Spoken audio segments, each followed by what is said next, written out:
To Catch a Spinster, The Reluctant Bride Collection, Volume 1. Written by Megan Bryce. Narrated by Maureen Cavanaugh. Prologue. Miss Olivia Blakesley watched as her youngest sister was married and thought, "That does it, old girl. You are officially on the shelf." Truthfully, she wasn't quite yet. But at the ripe old age of 7 and 20, with 2 older sisters and 3 younger sisters all married, she was close enough. What man would want the sister who had been left behind? More importantly, why would she want the man who would want her? She wouldn't. So it was a good thing she had her studies and responsibilities. She was fairly certain she would have gone stark raving mad these last 8 years, waiting for a suitor who would never come, if she hadn't started studying the stars or helping her father with the accounts. Not exactly respectable activities for a gentle young woman, but she enjoyed them. Her mother blamed those activities for her current matrimonial-less state. What woman would rather sneak outside to paint stars than flirt with a beau? What woman who was at least pretending she wanted to get married would wear those high-necked, front-buttoned, somber-colored old maid rags? Olivia handed her mother, who sat sniffling in the pew beside her, a clean handkerchief. "Thank you, Olivia. I can always count on your handkerchief to be dry at weddings, can't I? I don't understand how you can be so emotionless." "I'm not emotionless, and you should be grateful, as you now have 2 handkerchiefs to drench." Olivia's father winked at her as he patted his wife's hand. "It's not as if this wedding was a surprise, my dear." No, Eugenia had been promising that she would be snatched up the quickest, since Prudence had taken nearly 2 years in the marriage mart. Eugenia had lasted a mere 2 months. The Blakesley sisters were nothing if not goal-oriented. Olivia had her own goals, and unfortunately for her mother, they did not include catching a husband. Even so, she did not want to die inexperienced in love, estranged from her sisters because they knew something she didn't. Lust. She did not want to die a virgin spinster aunt caring for her aging parents. It would be much better if she could die an experienced spinster aunt caring for her aging parents. She glanced at the cross hanging above the vicar's head. Dear Lord, what was she considering? Was she really thinking of? No, it was a sin, and she was in church, for heaven's sake. But, as her father was wont to say, in the course of life, some commandments must be broken, for emergencies, for science. Thou shalt not kill. Definitely one to be broken in an emergency. Thou shalt not worship any graven images. A few might say that Olivia worshipped her Dutch-made telescope. For science, of course. Honor thy father and mother. She had never been any good at that one. Thou shalt not commit adultery. Well, she just wouldn't choose a married man. This was, after all, a scientific emergency. She was not going to die an old maid. Olivia looked back at the altar. Her beautiful sister, in her lace-trimmed ivory satin wedding gown, beamed at her new husband, who looked down at her with obvious love and a little bit of panic. Olivia would never have that. She would never fall in love.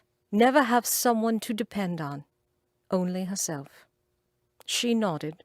So be it. If she could not have everything, she would have something. If she could not have love, she would have lust. She would find someone to teach her desire. Amen. Chapter 1. Mr. Nathaniel Jenkins had never wanted to dunk himself in the punch bowl and drown himself more than he did at that moment. The young lady before him was slowly turning his brain to mush, and he was afraid it would start dribbling out his ears at any moment. And then I told the seamstress I wanted 6 ruffles, 3 on the bodice and 3 on the hem. Of course, if it gave him an excuse to leave, he wouldn't mind a little dribbling. He glanced at his mother, who wasn't even trying to hide her scowl, and decided not even that could get him out of this evening. Nathaniel sighed into his glass. What he needed was something a little stronger than punch. He took a small sip and sighed again. What he really needed was a mother who left him alone. The woman had 4 grandchildren already. Wasn't that enough? If her expression was anything to go by, no. I had to pay nearly double. Outrageous. The young lady fingered a ruffle on her bodice and smiled coyly. But it was worth it, don't you think? She looked like she would fly away in a stiff breeze, but Nathaniel nodded. You look quite lovely. Her next dance partner came to relieve him, and Nathaniel downed the rest of his punch in relief. He had done his duty. Now he might be able to make his escape. His mother slipped up beside him. Nathaniel, really, you were quite rude. You hardly said a word to Miss Mays. I could hardly get a word in, Mother. She did allow me to compliment her, though. Can you not try to like these girls? You need a wife, Nathaniel. You are the head of this family now, and you need an heir. I already have one. Diana's son is my heir. No matter how much we love Matthew, a nephew is not an acceptable heir. I do not understand how you can be so thick-headed about this. He knew his duty. Marry a young girl from a respectable family and father an heir.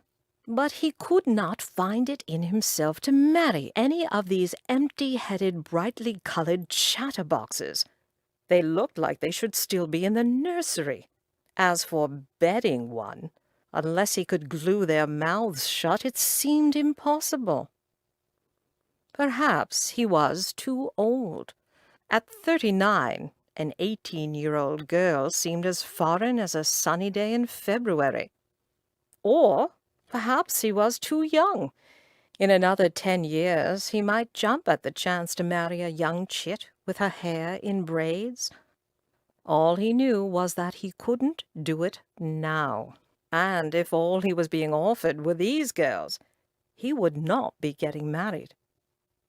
Mother, if you really have a desire to see me married, I would suggest finding girls a little older and quieter and not so frilly.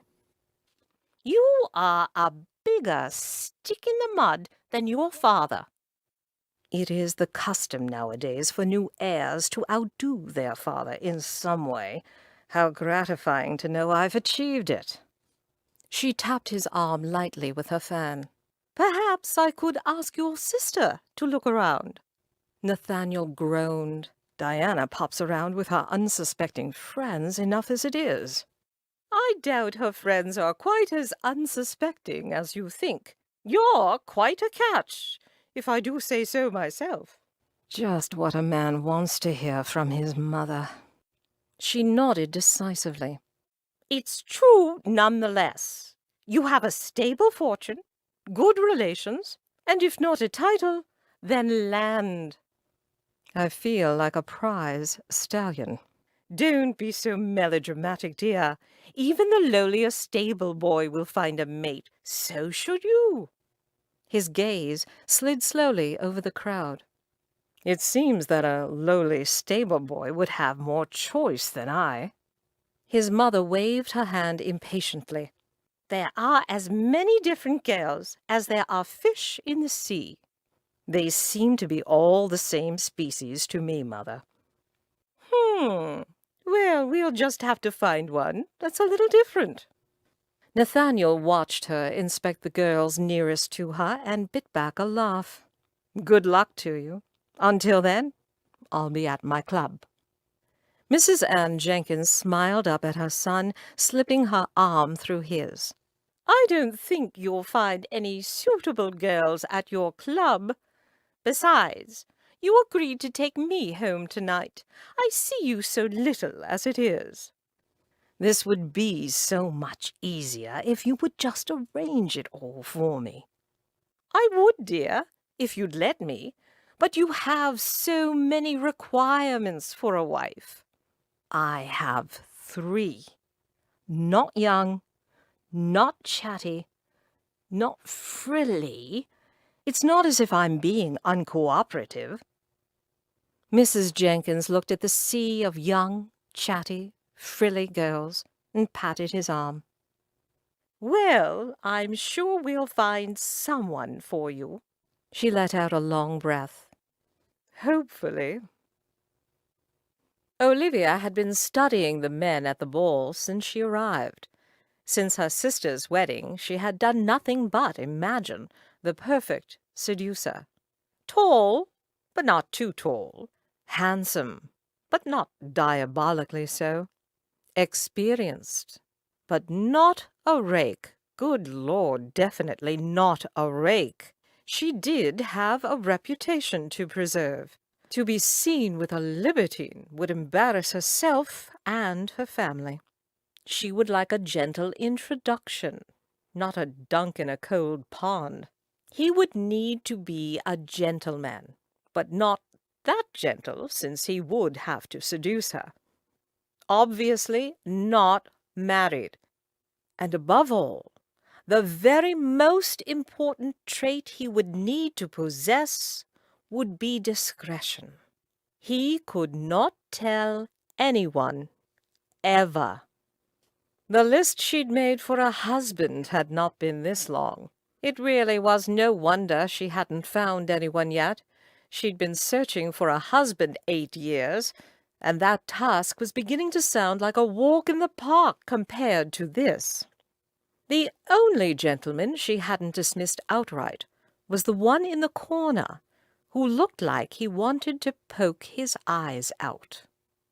She'd spoken to his companion a few times herself and understood the feeling. That unfortunate shade of orange didn't help the girl either. But while Miss Mays might look supremely silly, he looked quite responsible, mature, stoic in the face of adversity, tight-lipped. He did not look the sort to tell tales at all. He did look a bit tall, but she supposed lying down it wouldn't matter. His dark brown hair was a bit longer than fashion dictated, but it was slightly curly, she approved. Her own stick-straight hair refused to curl, even with tongs. His form was pleasing. Firm thighs, wide shoulders. Quite manly, actually. Olivia leaned toward her younger sister, Mary. Not only was she Olivia's closest sister, but she also had a knack for knowing interesting tidbits about nearly everyone. "Do you know who the gentleman in the far corner is?" Mary looked discreetly. "Mr. Nathaniel Jenkins, the only son of Mrs. Ann Jenkins. Her husband died almost 2 years ago, and Mr. Jenkins still has not taken a bride." "If she insists on him talking to silly young girls with too many flounces, it's no wonder. I would like to be introduced to him." "Olivia, really?" "Could you find your husband, Mary?" "You are being quite forward." Olivia sipped her punch. Yes, indeed she was.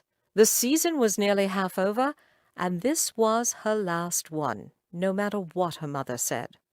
Olivia said, "Time is running out." "Oh, well, yes, I see what you mean. I'll go find him." Olivia smiled slightly. "Thank you. That would be most helpful." Olivia watched as Mary wound her way to Rufus. He smiled at his wife, and for once in her life Olivia envied one of her sisters.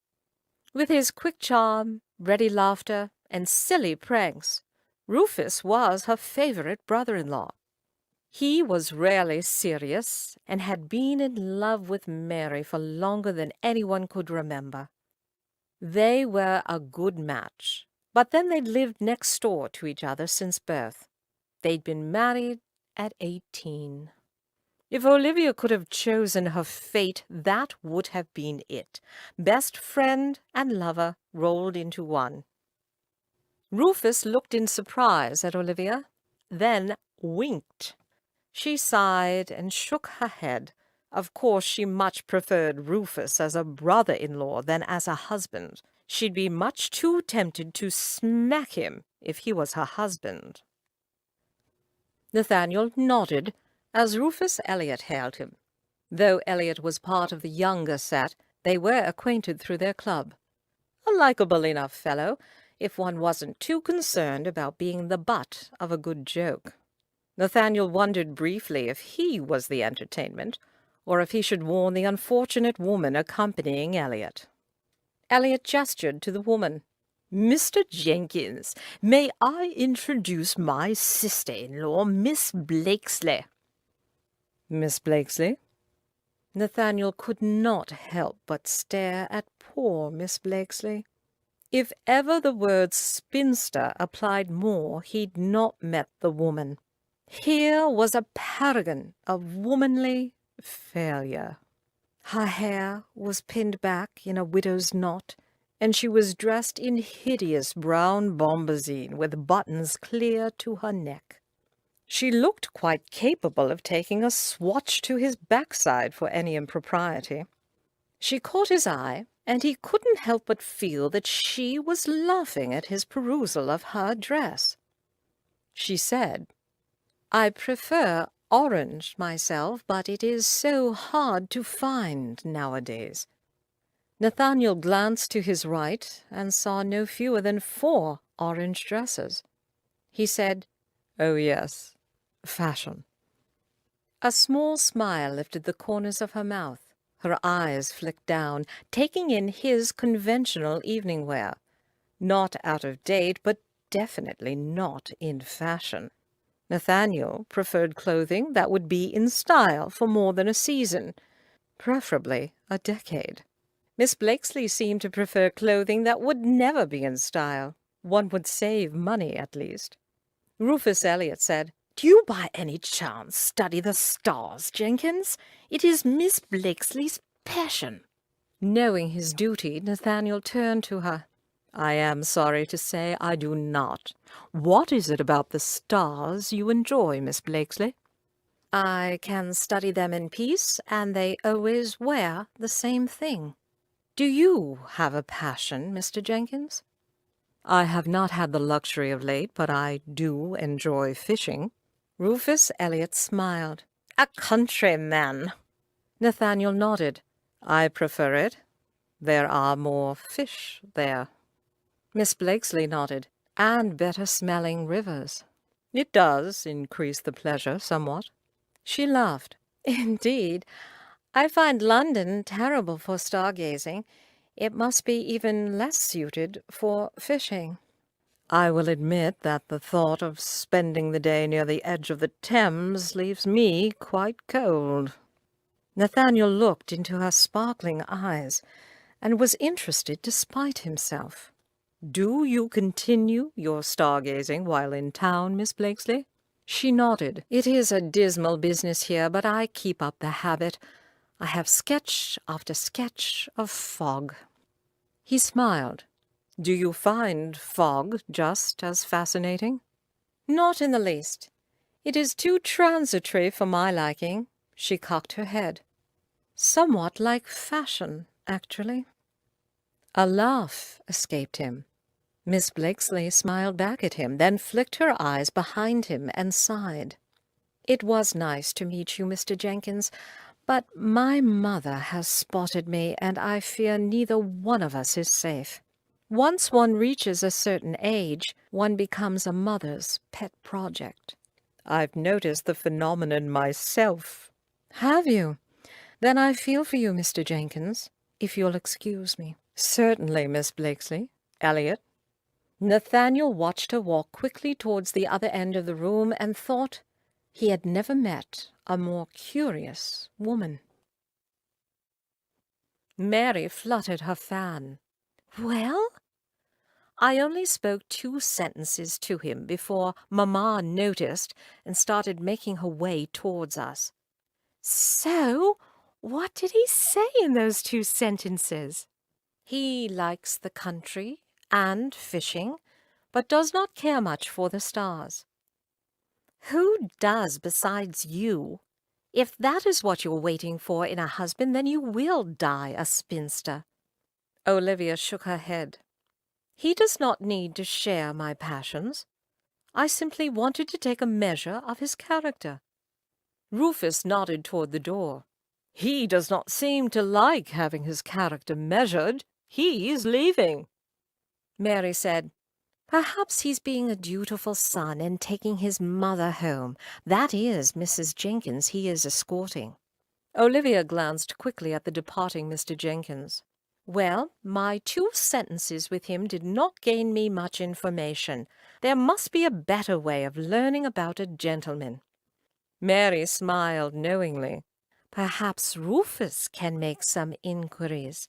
Dear, can you find out if Mr. Jenkins would make a suitable brother-in-law?" Olivia frowned. "Don't say anything so foolish in front of Mamma. I will never hear the end of it." She looked at Rufus. "Could you?" "Discreetly." He winked theatrically. "Leave it to me, sis." "I am doomed," Olivia said, and began to lecture on the constellations as her mother swooped in with hope in her eyes.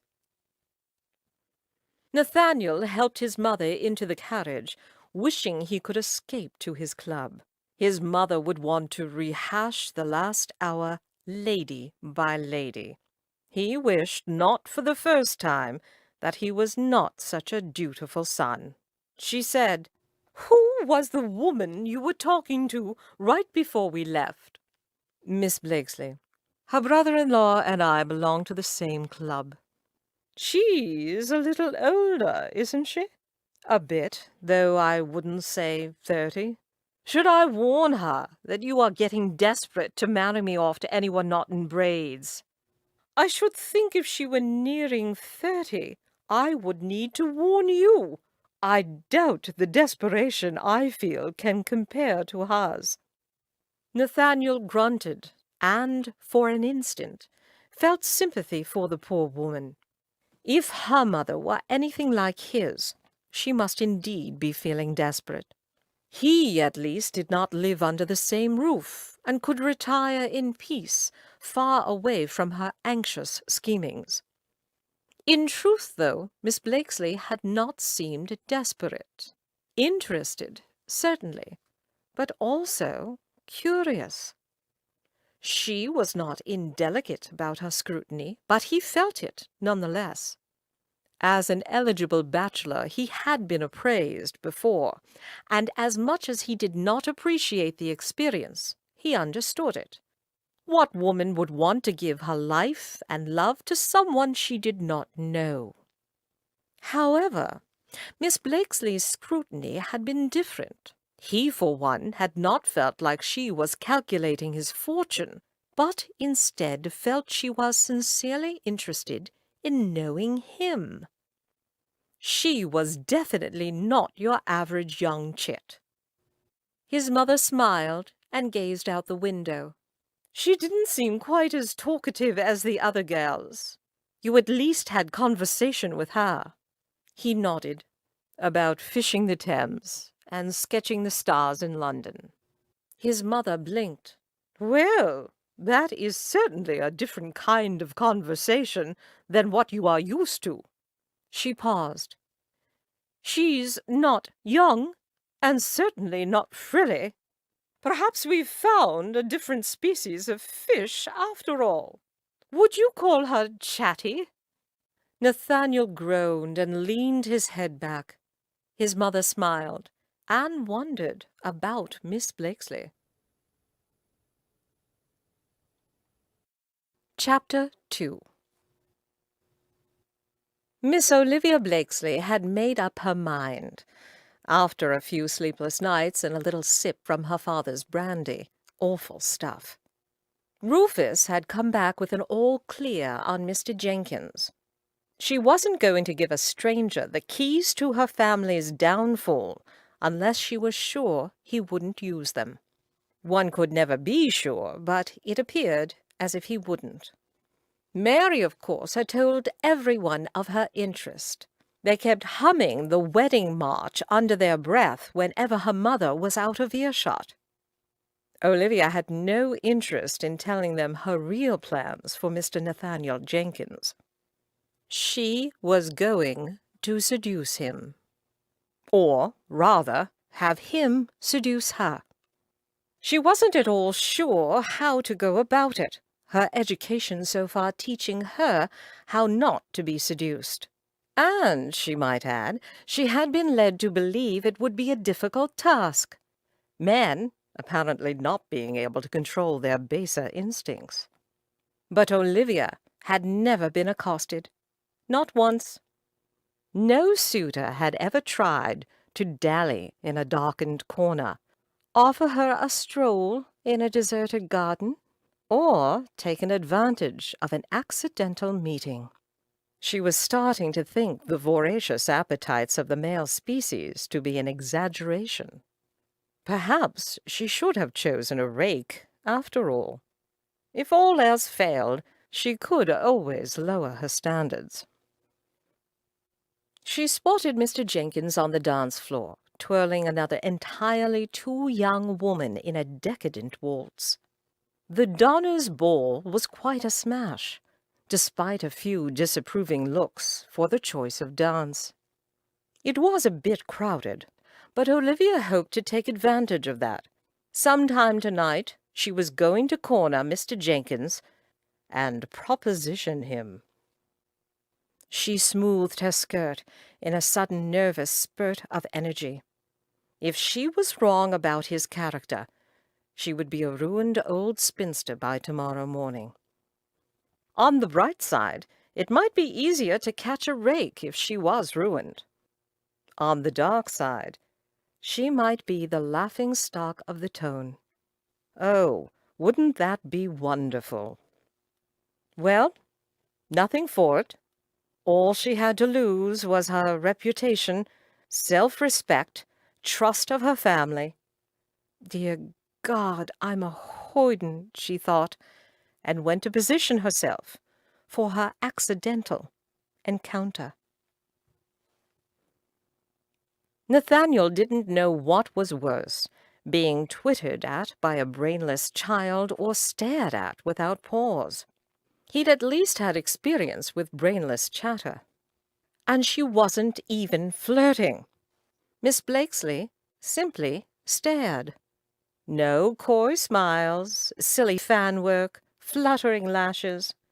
Just watching him, sizing him up he couldn't help but feel. He wondered if she found him lacking. Was there something on his nose? His cravat in ruins? Surely his mother would have rushed over to save herself the embarrassment. He excused himself from his partner, thankful that tonight there were men enough as dancing partners. He had done his duty. His mother could not fault him tonight, although, unless he introduced her to a new bride this evening, she would anyway. Perhaps he would make his escape and leave his sister and brother-in-law to escort her home. "Mr. Jenkins, please excuse me for intruding on your thoughts." He turned and found Miss Blakesley inches from him, staring. "Miss Blakesley, forgive me. I did not see you in the crush." She smiled slightly. "I do apologize. You looked quite ready to leave, and there is a small matter I wish to discuss with you." He nodded, looking down at her. Up close, she was prettier than he remembered, in a serious, studious way. From afar, she looked ready to battle the world. But to his surprise, he towered over her. Her personality loomed much larger than her small frame, and her all-seeing eyes were a pale shade of blue. "Shall we dance, Miss Blakesley?" She looked at the dance floor longingly, then shook herself. "I would like that, Mr. Jenkins. However, the matter I wish to discuss is a bit private." Private? Was the girl trying to catch him? Being seen together in a compromising situation would certainly speed things along. He said, "I'm afraid there's not much privacy offered tonight. A waltz might be the closest we can get." "A waltz? Oh, yes. Well, perhaps that would work. Shall we?" Nathaniel grinned down at her, offering his arm. "Why, thank you." Miss Blakesley blushed, taking his arm. What was she up to? No gently bred lady had ever tracked him across a ball before, nor wished to speak to him in private, or stared at him with icy blue eyes, making him feel like an open book. He led her once around the floor, noticing the rigid corset under her dress. He said, "What was it you wished to speak about?" Miss Blakesley cleared her throat and looked over his shoulder. "I want to assure you that I am in earnest. I can only imagine what you will think, but I would like you to seduce me." Nathaniel missed a step and tripped over Miss Blakesley's foot. A blush rose again to her cheeks. Perhaps waltzing wasn't a good idea. He was silent while he tried to think of an appropriate response. Had she really just asked him to seduce her? She glanced at him, her cheeks glowing, and he decided she had. "Are you completely mad?" She glanced at him quickly, then continued to stare over his shoulder. "No, I'm inexperienced and wish to change that. I had hoped you could help me." "I hesitate to ask why, out of all the men of your acquaintance, you have chosen me to relieve you of your inexperience." "You are not a rake." "No?" "No. Having been through 8 seasons, I assure you I can spot the type." He couldn't stop his eyebrows from raising at her frank admission of 8 seasons. He didn't know how old his mother was, and his sister wouldn't admit to any age. "Miss Blakesley, this is absurd. Even if I were a rake, I could not assist you." The waltz ended, and Nathaniel escorted her off the floor. She gripped his arm. "Teach me the acts of seduction, Mr. Jenkins." He steered her to a blissfully empty corner and sat her in a chair rather abruptly. "I don't think you know what you're asking," he said, taking another chair as far from her as possible and still be in conversation. "I assure you I do, but all my knowledge is second-hand. I would like to experience it myself." Nathaniel muttered a curse word not intended for polite ears, and crossed his legs.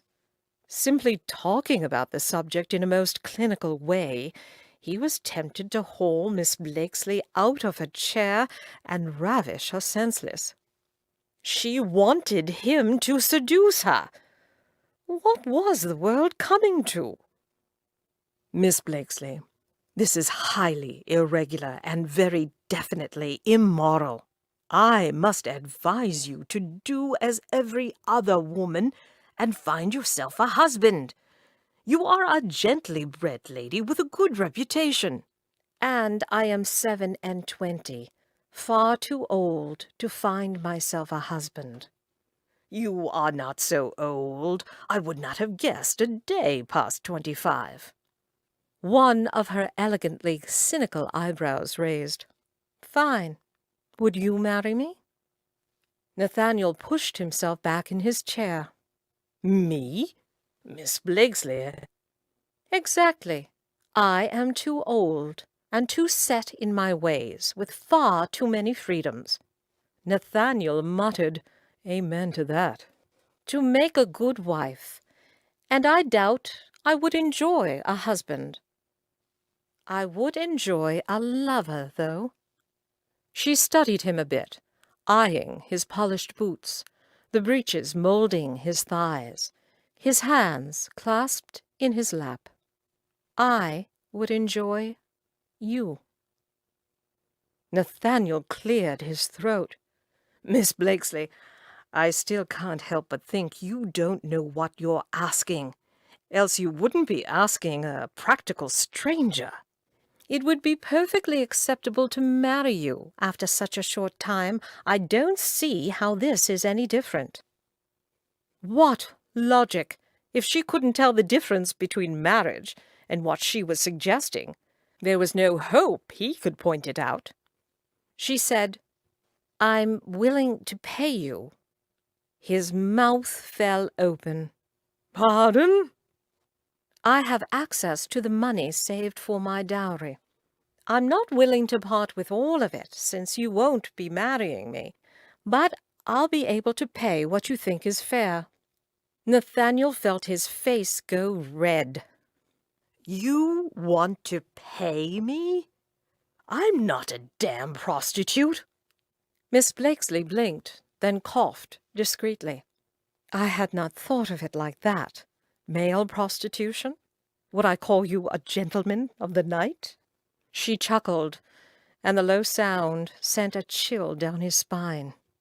He said, You belong in Bedlam.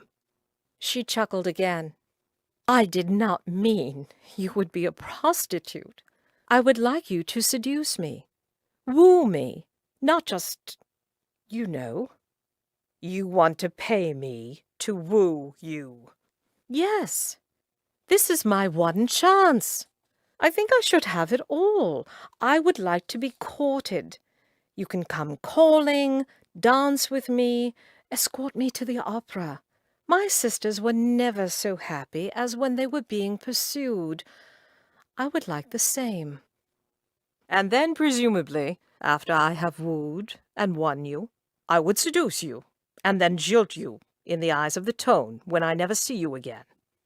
Miss Blakesley tipped her head. I know it will cause a very minor stir, but I will take the blame. I have no one to impress, while one day you will have to take a wife. She leaned forward, her expression thoughtful. I would suggest girls a little older, not too old, but not ones right out of the nursery. You seem to need a little heavier conversation than they can provide. Just a thought. Thank you for the advice, Miss Blakesley. You're welcome. Now where were we? You were turning me into a rake. I wasn't. Nathaniel said, That is what it sounds like to me. I court you, make you fall in love with me, take your innocence, and leave you. I can't think of a better definition than that. Perhaps you should find a man with more experience with that than I. She stared at him, her forehead wrinkled in consternation. But I specifically do not want a rake. I do have my reputation to consider, and I don't want even a breath of scandal surrounding my family. Surely no one would think that you had compromised me. I hesitate to ask what you mean by that. Well, I mean, you seem quite... Oh dear, I didn't mean to attack your virility. Nathaniel guffawed. I didn't know you were attacking my virility. I just meant you have a reputation yourself. You never let your passions overwhelm you. You don't drink or gamble to excess, and you are quite discreet with your lovers."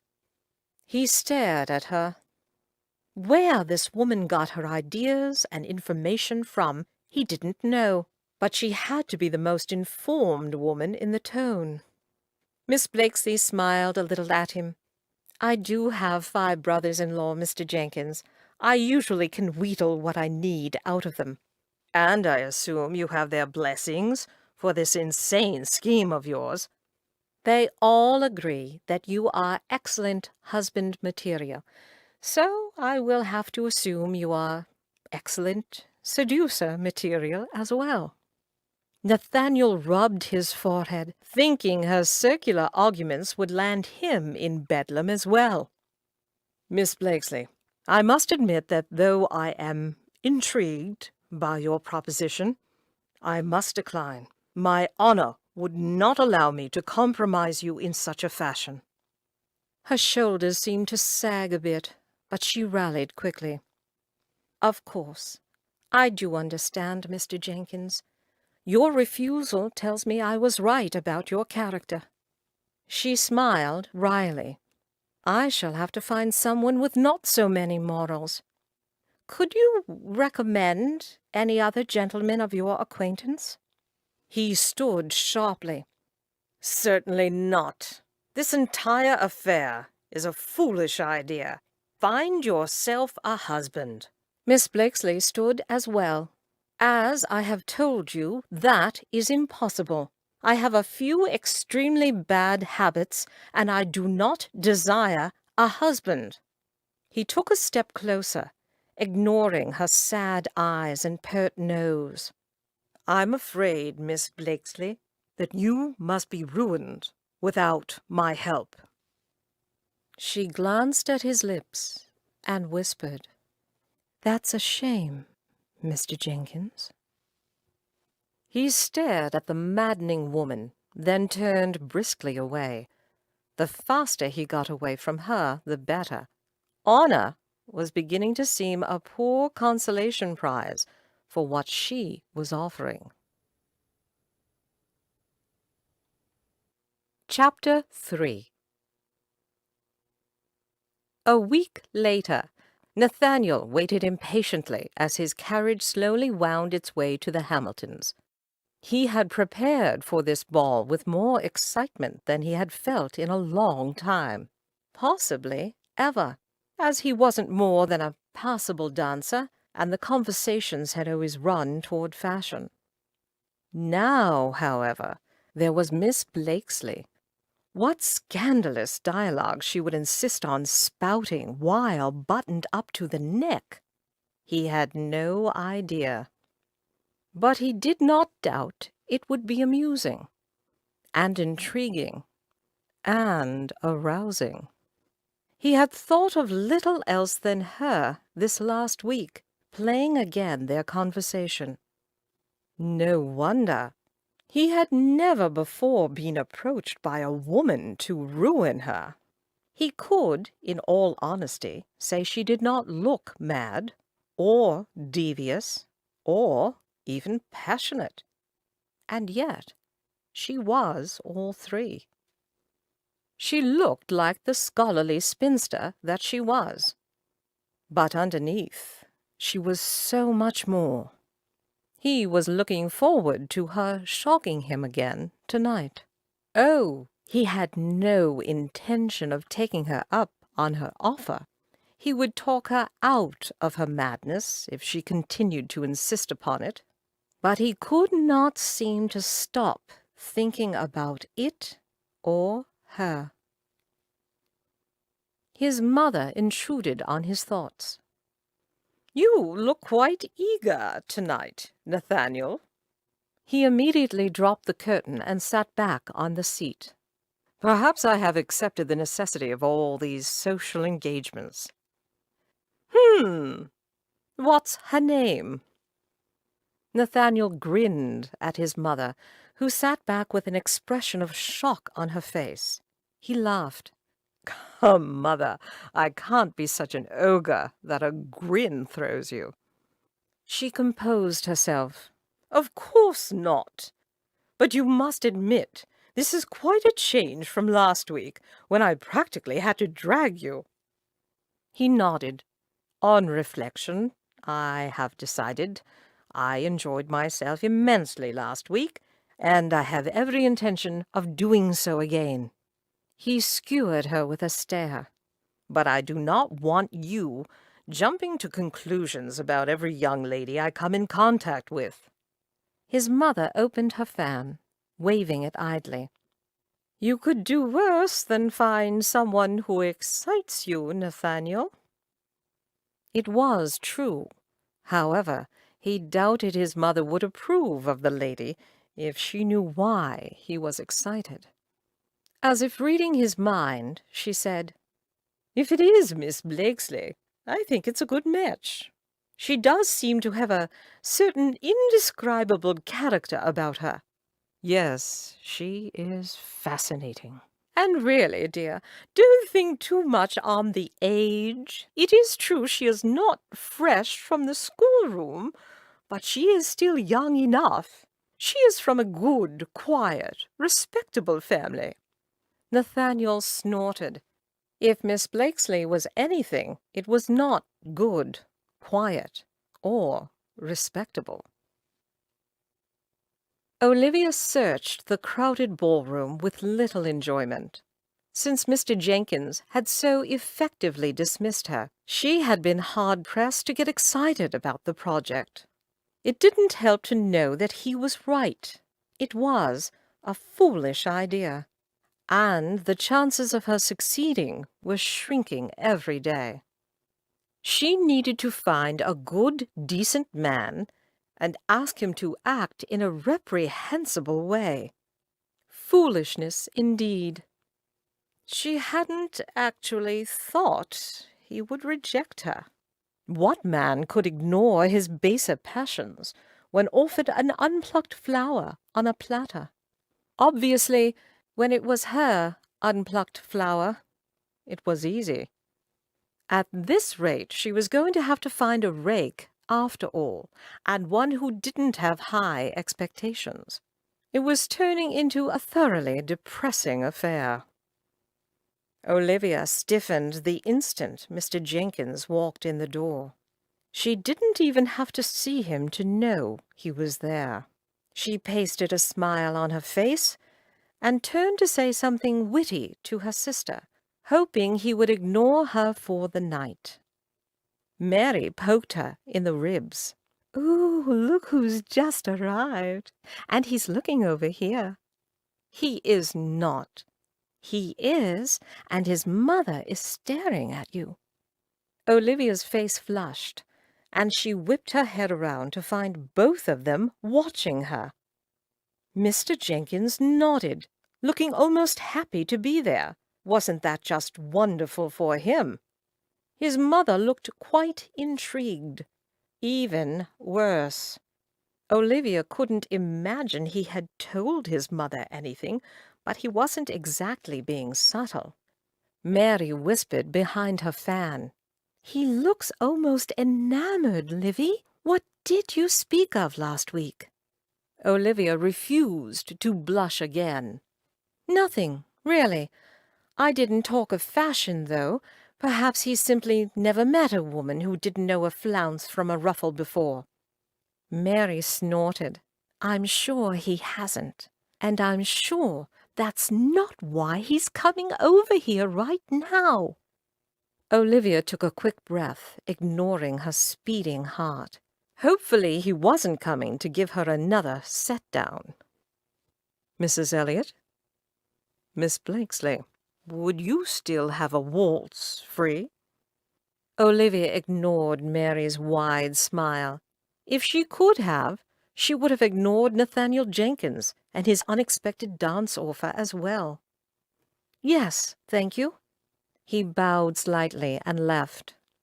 Mary's fan went into convulsions, and she sing-songed, "Olivia has a suitor." By the time Mr. Jenkins came for her, She was ready.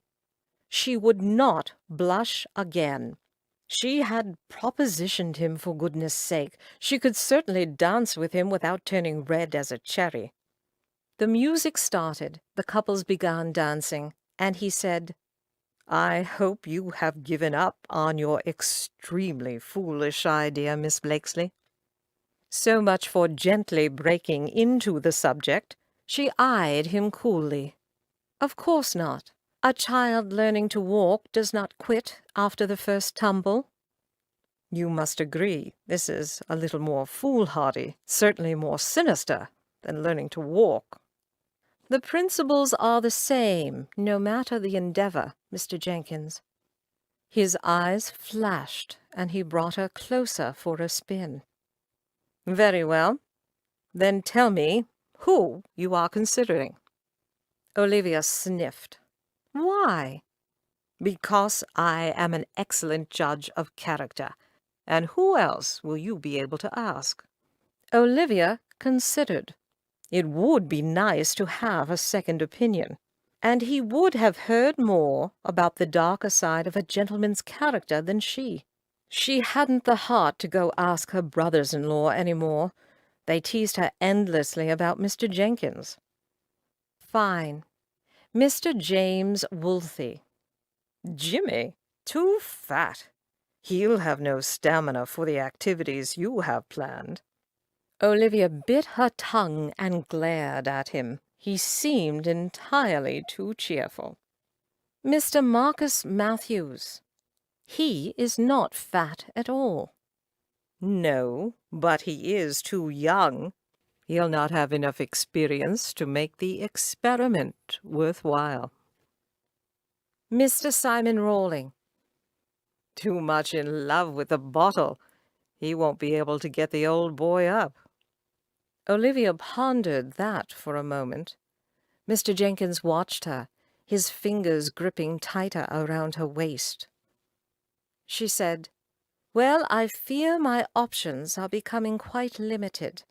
It seems I am left with Mr. Damien St. Martin's, the youngest son of Lord Waverley."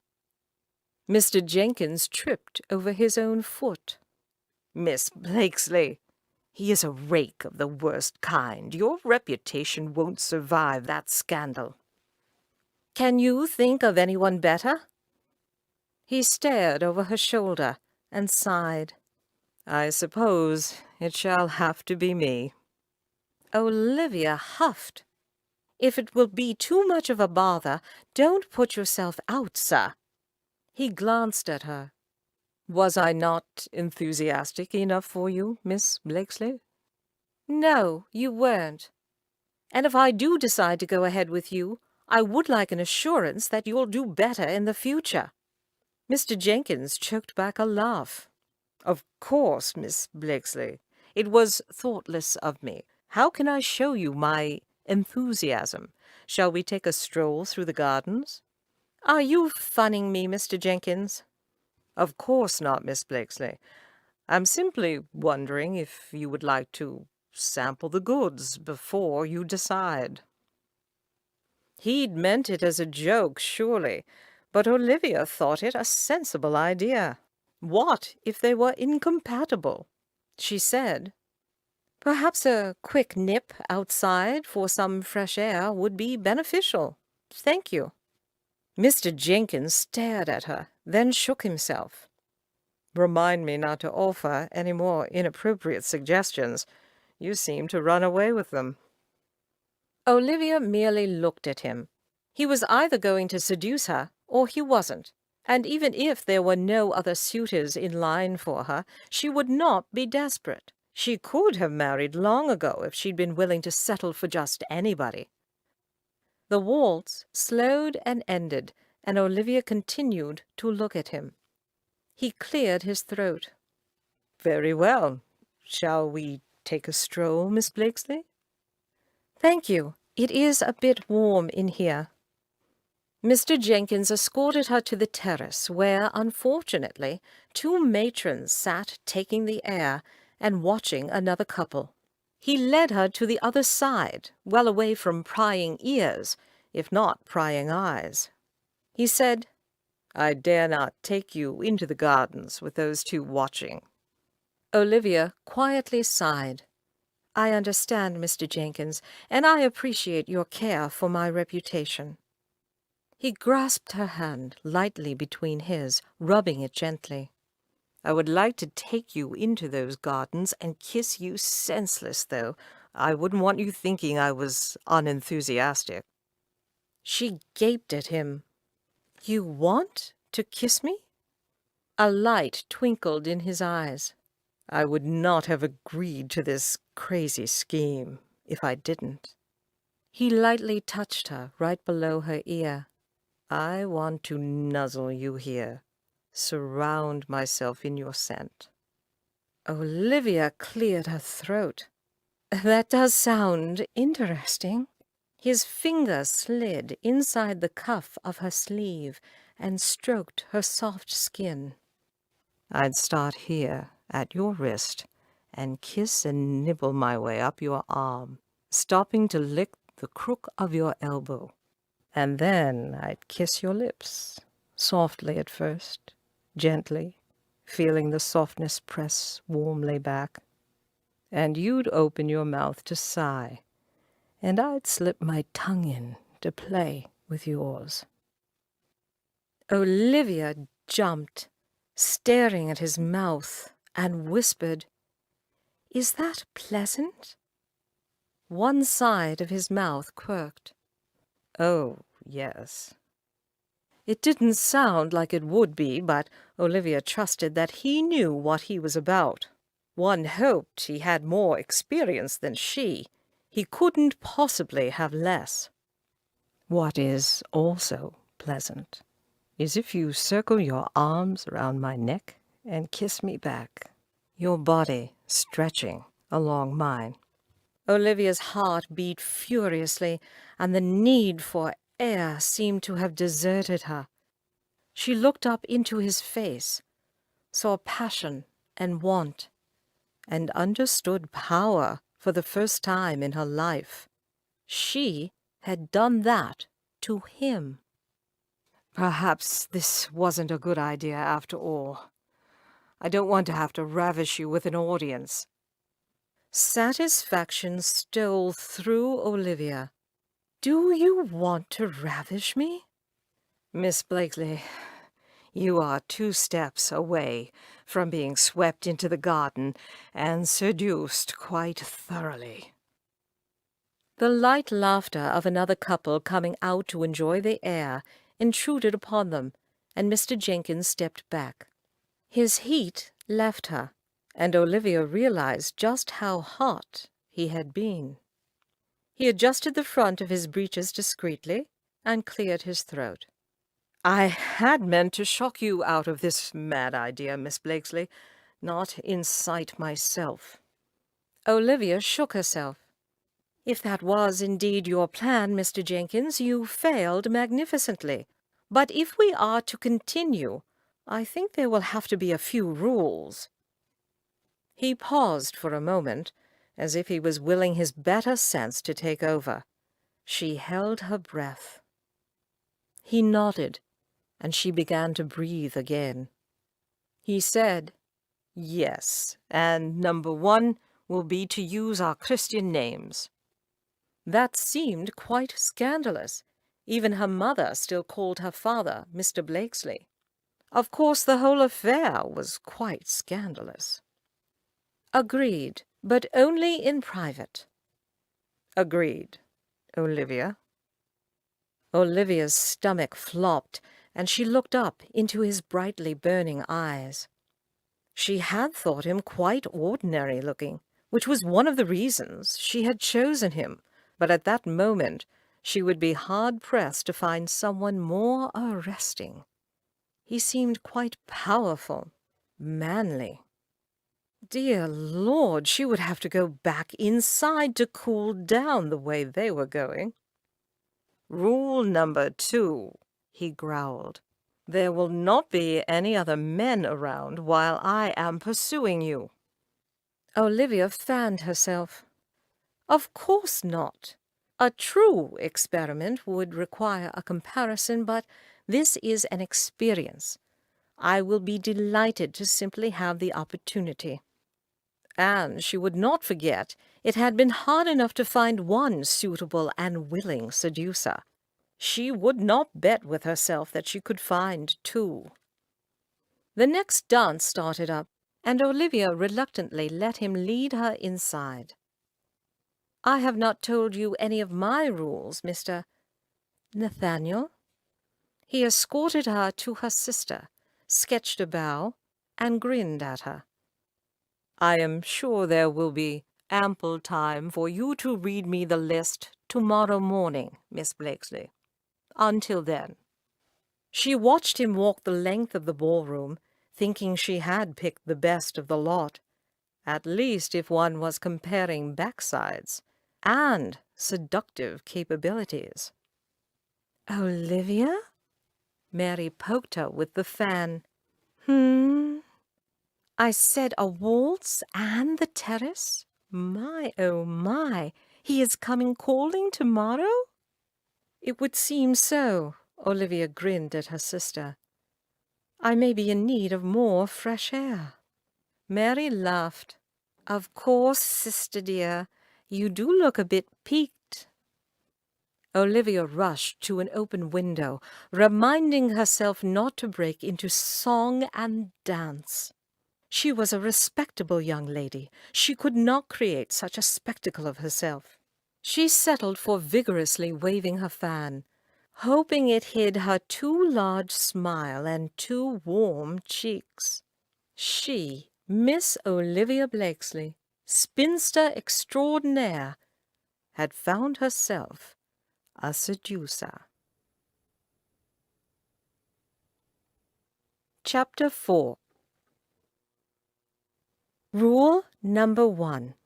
You can tell no one of our arrangement. Nathaniel escorted Olivia through the park on his arm, her maid following discreetly. Since this was the first time her maid had ever acted as chaperone, she was doing remarkably well at keeping nearly out of sight. Olivia wondered idly if her mother had told the maid to stay as far away as possible. Olivia wouldn't put it past her mother to think a slight scandal might move a marriage along. "Of course, Olivia, a gentleman does not kiss and tell." She nodded. Yet one had to wonder how all the gossip started if not for a little kiss and tell. She knew of at least 2 young ladies whose reputations had been ruined by hearsay. She would have to trust Nathaniel that he would not ruin her, or at least not tell anyone that he had ruined her. Rule number 2. I may at any time decide not to go through with our agreement, and you will respect that. I will, of course, still pay you." Nathaniel stopped in his tracks. "Do you think you'll change your mind?" "Well, I don't know, do I? What if I find the marital act terrifying? One hears so many stories. I just would like your assurance that you'll stop if I ask." "You won't find it terrifying, Olivia. Thrilling, certainly. And you won't want me to stop." He pulled her hand back through his arm and continued walking. "However, if you wish to stop, I will. But mean it if you say it. Starting and stopping is very hard on a man." "I will certainly take that into consideration, Nathaniel. Hopefully it will not be necessary." Nathaniel nodded. "And you won't be paying me." "I certainly will." "No, you won't. I will not be a paid courtesan, a prostitute, or your mistress, master. Anyhow, I will not be paid." "Then why are you doing this? There's nothing in it for you.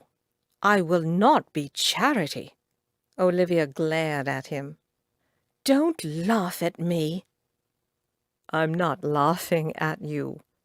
Women are paid for this kind of service because it is not always pleasurable for them. For a man, it is. That will be my payment." I still think you should be paid." "No, that is final." Olivia sniffed, watching the other couples walking along the green. They all looked quite young, and hopeful, and young, and most definitely innocent. She doubted any of them were having a conversation quite like theirs. "There is one thing you haven't thought of, Olivia. What if you become pregnant?" She continued to look away from Nathaniel as she answered. She was really getting quite tired of blushing in front of him. "I have thought of it. I read somewhere that there is a precaution a man can take to prevent pregnancy. Do you know of it?" Nathaniel cleared his throat. "Yes, it isn't foolproof, though." Olivia had been afraid it wasn't. Was it worth the risk? She took a deep breath. It was. If worst came to worst, she could visit relatives until the baby was due. She had 5 sisters. One of them would surely raise her baby, if need be. Mary would, definitely. "I hesitate to ask how you know such things, Olivia." "I do have, and don't tell me you have 5 brothers-in-law. I doubt any of them would have mentioned such a thing." She glanced at him, noting his dark expression. "Almost anything can be found in a book, Nathaniel." "Not any books you should be reading." True. She had an extremely naughty book hidden under a floorboard in her room. She might let him look at it when they knew each other a little better. She had a few questions for him. "Well, I've read quite a few things I shouldn't have. I will accept full responsibility should something unfortunate happen." He muttered, "Bloody hell," and she ignored it. She was putting him in an extremely stressful situation after all. She said, "Would you like me to pay you after all? I understand the method is not so pleasurable for the man." He was turning a bit red, and his color seemed to be bothering him. "No, you will not pay me." She patted his arm. "Of course, Nathaniel, I did not mean to insult your manly pride." This was really turning into more work than Olivia had planned. They resumed walking, and he said, "Was that the list, then? You only have 2 rules?" "I did have a third one, but after last night's demonstration, I am no longer worried about your devotion to the project. I think we'll do quite well together, although I'm certain I'll think of more rules as situations arise." "I'm certain you will." "I would like to know why you changed your mind, though. You seemed quite put out with me when I originally asked." "You surprised me, Olivia. It was like having a dog come up and ask for its dinner. Wholly unsuspected." Olivia turned to stare at him. "Are you comparing me to a dog, sir? A talking dog? Surely it could not have been as unbelievable as that." Nathaniel grimaced. "That wasn't what I meant. Of course I'm not comparing you to a dog." "It sounded like you were." "I was not expecting a gently bred lady to proposition me. I was expecting you to talk about your stars, or, since you wanted to be private, I was expecting you to try and compromise yourself." Olivia nodded. "I see. You expected a bark and instead found I could speak. Do the ladies often try and compromise themselves with you?" "Not often, no." "You seem to have a low regard for my sex, Mr. Jenkins. or a very high regard for dogs. I wonder, sir, why you are not married. It has left me quite baffled."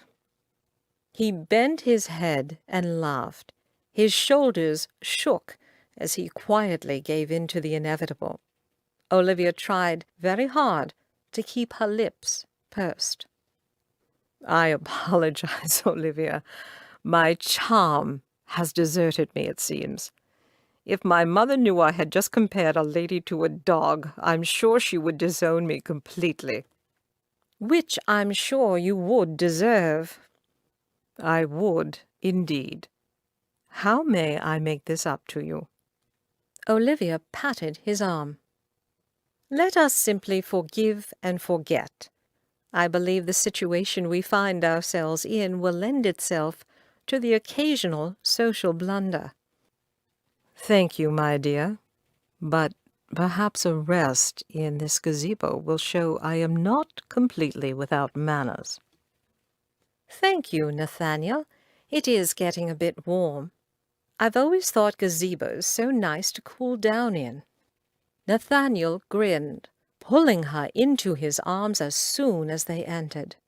"I don't think you'll do much cooling down in this one." Her surprised look congratulated him as he slowly bent his head and touched his lips to hers. He gently flicked her upper lip with his tongue, expertly guiding it in at her gasp. His tongue flicked hers playfully. Olivia grasped his lapels, breathing faster, daringly touching her tongue to his. "Oh, Nathaniel, that is pleasant." He traced the back of her corset, sliding his fingers under her arms, tempting himself. She murmured something and stepped closer, crushing her chest against his. Nathaniel traced the rise of her breast and groaned. Olivia's maid called out, and he pushed her away quickly. Her chest heaved as she tried to gulp down air. She said, "So, this is the fascination with gazebos." "Yes, but we may be seen at any moment by someone other than your maid." "I think that is part of the fascination." He smiled as they exited and found her maid waiting, pointedly looking at the trees. Nathaniel said, "Well, my dear, I believe you requested an escort to the opera. Will you join me?" She wrinkled her nose, then squared her shoulders. "I did want the full experience, and a night at the opera does seem de rigueur for courting couples. Thank you, Nathaniel. That will be wonderful."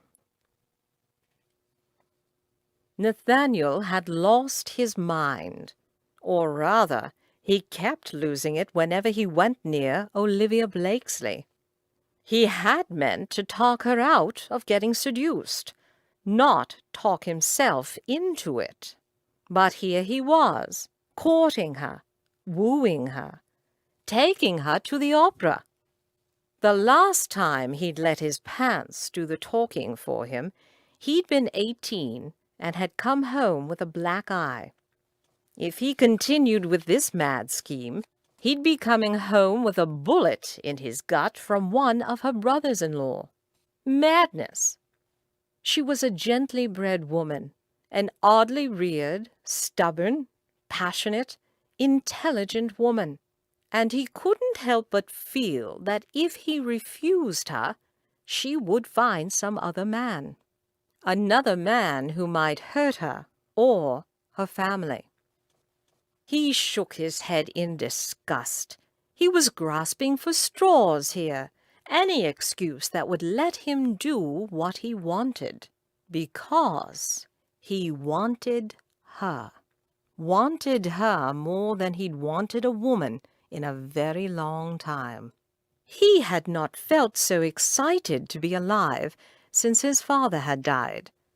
She shocked him, amused him, aroused him. He wouldn't hurt her, as some other men might. He would give her what she wanted, an experience to last a lifetime. No one would know, no one would be hurt. He could go ahead with his conscience clear. And he would gag the voice in his head that was telling him that this would be the final nail in her spinster's coffin. Mary arrived later that evening to join them for dinner and stole up to Olivia's bedroom to hear all the juicy details one could not tell one's mother.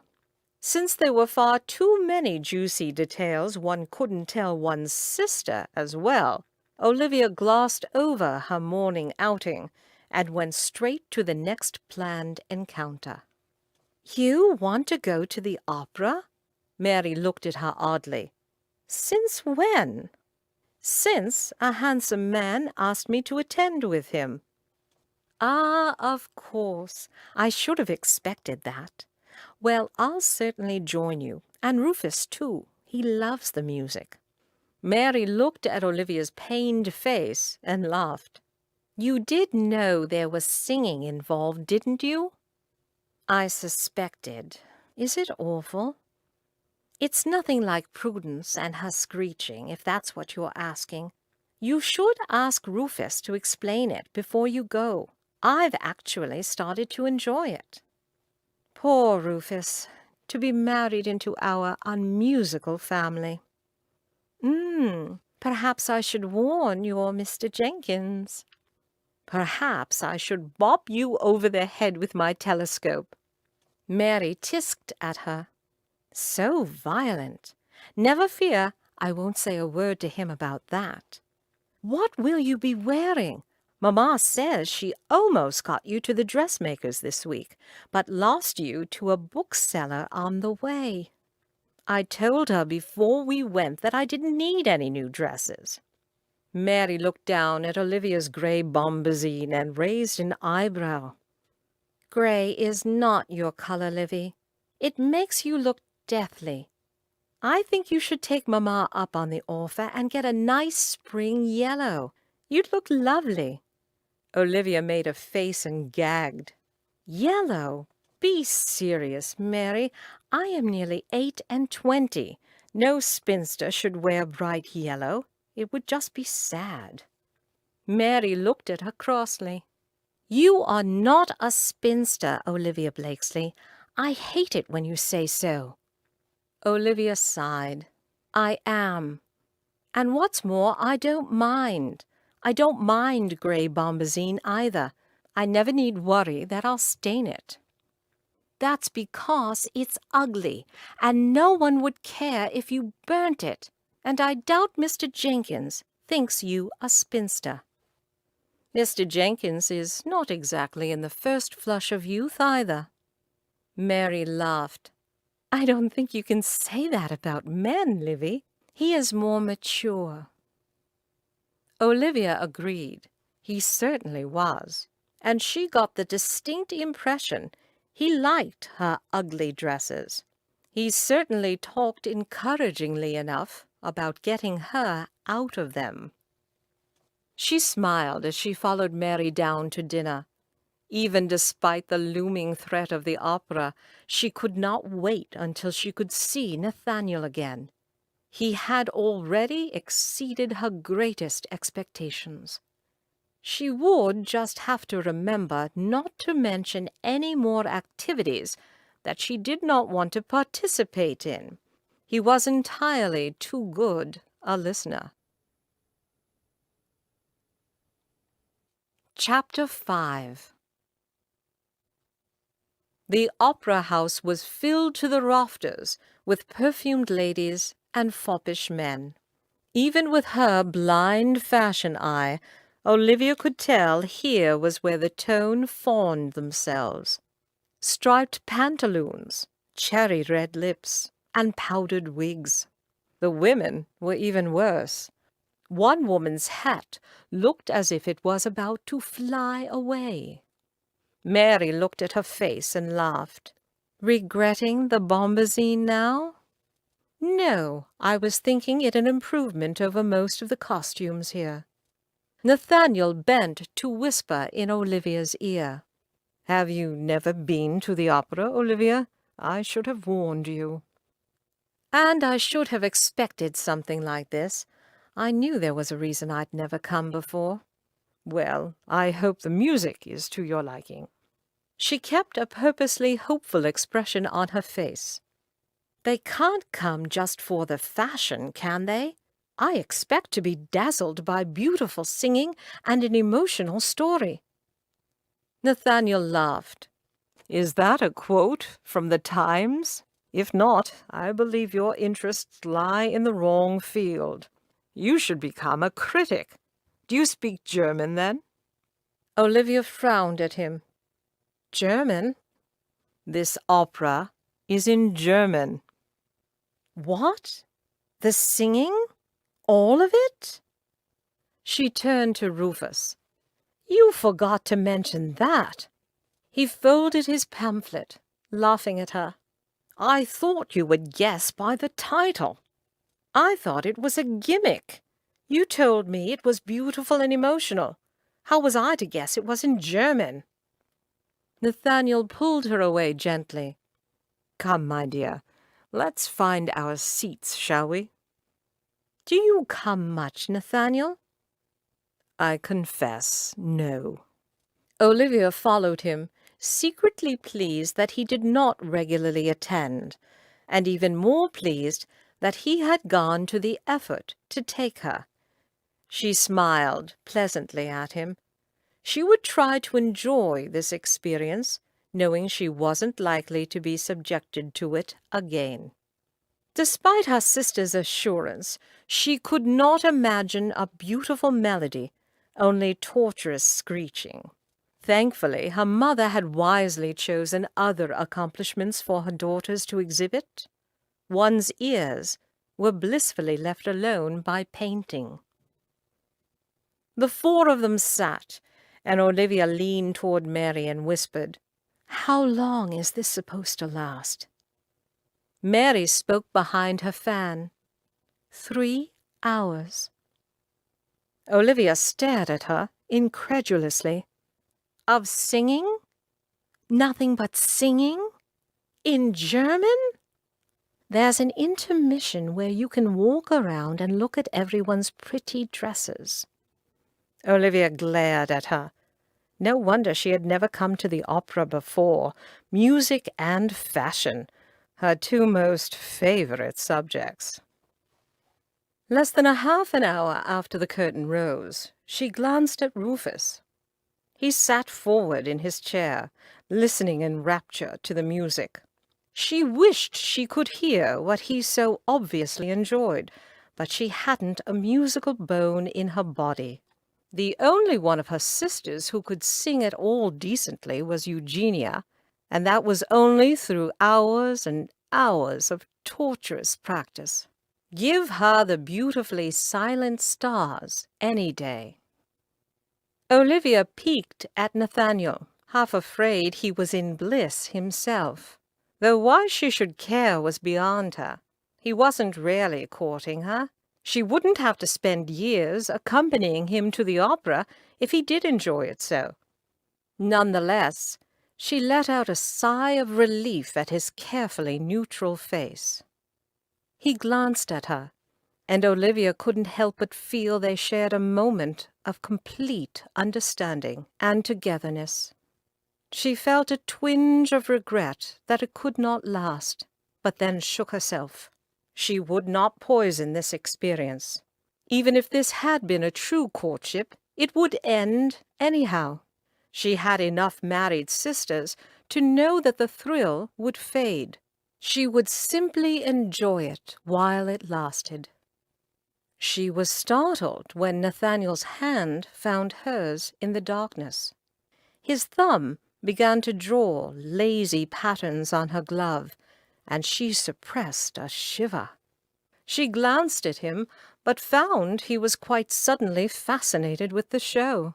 All of a sudden she was finding it quite exciting as well. The beating of her heart drowned out all other sound as he continued to fondle her suddenly sensitive fingers. Her breath came faster, and her stomach flipped and flopped. She fanned herself vigorously. The room had become inexplicably warm. She noticed a slight smirk on Nathaniel's face. The man needed a taste of his own medicine. She began to fondle his fingers. His breath hitched, and she feared there was a little smirk on her face now. She glanced at him and met his eyes. They were bright and shining, and he smiled a little at her. His own fingers once again sought to take control of the situation, and she choked back her laugh as they fought for fondling dominance. The longer she and Nathaniel courted, the more she thought how well suited they were together. He was quite the most wonderful gentleman she'd ever gotten to know. They had the same interests, the same non-interests, and he made even the most head-pounding evening fly by. Every once in a while she thought it was a shame this was not a real courtship. Would they suit for real? Of course, it wouldn't be very fair to him if she started thinking and acting like this was a real courtship. They had a deal, and marriage wasn't part of it.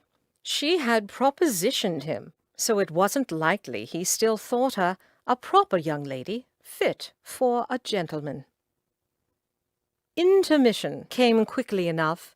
Nathaniel's hand-fiddling had kept her quite occupied, but she still begged Mary to leave early when they visited the ladies' withdrawing-room. Hand-fiddling, while quite exhilarating, could not silence the interminable screeching. "No, you asked us to accompany you, and Rufus has been so excited to come. We can't leave halfway through. I don't understand how he can be so passionate about it. None of us can understand what you find so all-consuming about the stars, yet we let you get on with it." Olivia could think of quite a few instances where her family had not left her alone in peace to study her stars. Yet she knew that Rufus felt quite passionate about music, and she wouldn't want to deny him the pleasure, no matter how much it made her want to yell. Mary said, "Besides, aren't you enjoying sitting so close to your Mr. Jenkins?" "I am, but he doesn't seem to be enjoying himself so much either." "At least you have that in common. You won't have to attend with him in the future if neither of you enjoys it. Rufus says Mr. Jenkins prefers the country. You two can squirrel away to the countryside and be happy forevermore. The stars are clearer in the country. Town is all about fashion and gossip. I dare say this will be my last season here." Mary grinned at her, happy. "I dare say it will be too." Olivia shook her head. "Even if nothing comes of Mr. Jenkins, I am about ready for spinsterhood." Mary glared at her. "I will be ever so grateful when I no longer have to hear you call yourself a spinster. I am quite tired of it." They left the ladies' room and found themselves in quite a crush. They wound their way through to the gentlemen, and Olivia could hear whispers and laughter. It was mostly gossip about fashion, but then she heard, "Grey bombazine," and realized it was she they were laughing about. She smiled at such foolishness. She really did not understand what the fuss was about. She had dressed appropriately for the opera, if not fashionably. What's Jenkins doing with her? He could do much better. Is this a joke? It's not like him. And she stopped, smiling. Would his reputation suffer because of his supposed interest in her? At least no one could believe that Nathaniel was really courting her. Why would they? He was a solid gentleman with a solid fortune. He could have any woman he wished. He wouldn't choose to court a set-in-her-ways old maid. Oh, if they only knew the real reason he was here with her. It was good. He was such an honorable man. He would never tell anyone of their arrangement. That much she was sure of. When their arrangement came to an end, no one would think anything but that he had come to his senses and stopped pursuing such an unsuitable match. She had benefited extraordinarily from his attention. She had experienced walking the green, flirtatious dancing, attending the opera, and been the object of a man's studied attention. It was getting hard for her to pretend it wasn't for real, and it seemed it was getting hard for others to ignore his attention as well. She hadn't meant to make anyone believe they had an attachment, least of all herself. She had simply wanted to know what it felt like to be wanted. Now she knew. She also knew it was time to end the public courtship. She did not want his reputation to suffer from their association. She liked him far too well to cause him any harm. At last the opera ended and they escaped. Nathaniel kept her close, ostensibly to guide her through the masses of people. He said, "That was an experience I won't be quick to forget." "Nor I. Thank you for suffering through it for me." "Of course, Olivia. I did enjoy parts of it, though I hope we won't have to again for quite some time." She shook her head. "Once was more than enough for me. But thank you, Nathaniel. This has been a wonderful courtship." "Do you consider yourself wooed and won, then?" She laughed, squeezing his arm. "I do indeed." She paused, looking away. "But I wonder when the next part will come." "I admit I've been hesitating." "Why?" "I've been hoping you would change your mind." She scowled at him. "I won't." "And also because once a couple unites, it changes their relationship. Sweet kisses and passionate embraces are no longer enough. The act itself becomes all important. It is very hard to go back to what one was before. Are you sure you want to continue, Olivia?" As they stepped outside, the cool air made her shiver. She took a deep breath. "Yes, that was what we agreed to, Nathaniel. I want to know. I want to know why the act becomes so important. I want to know why passion grips men's souls and makes women go all aflutter." She looked up at him and whispered, "Please show me."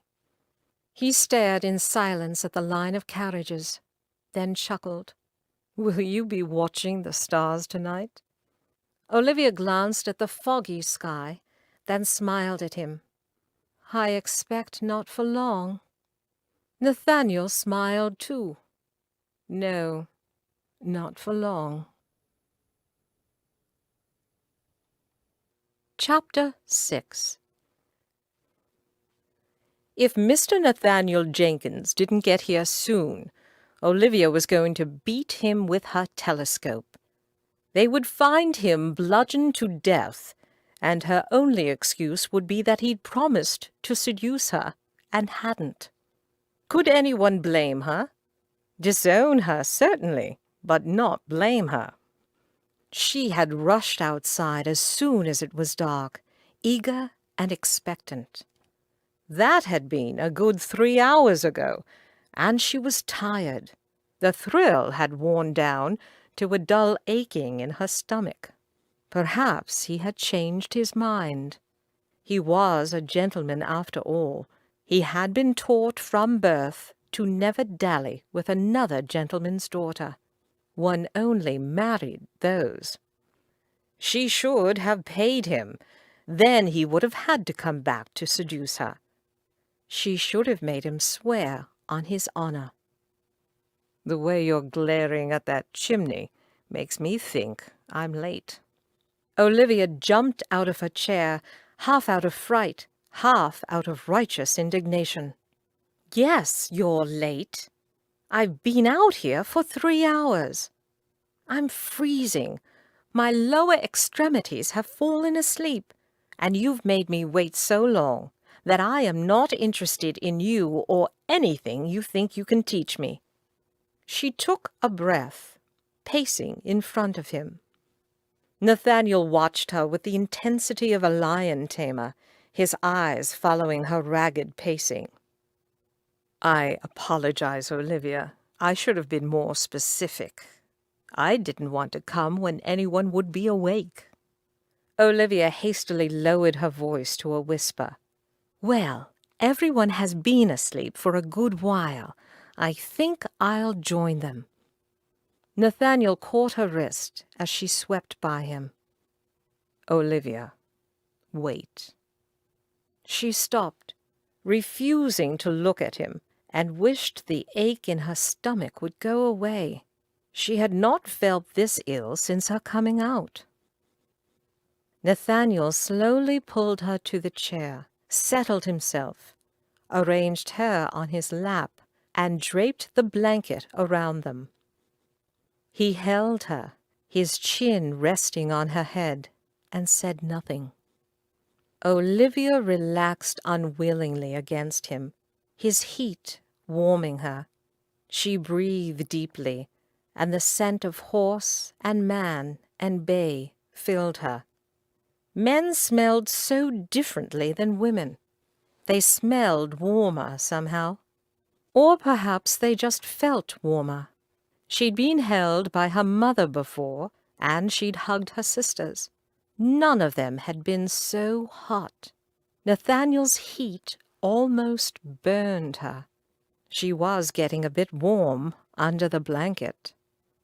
Nathaniel's arm snaked around her waist, holding her closer.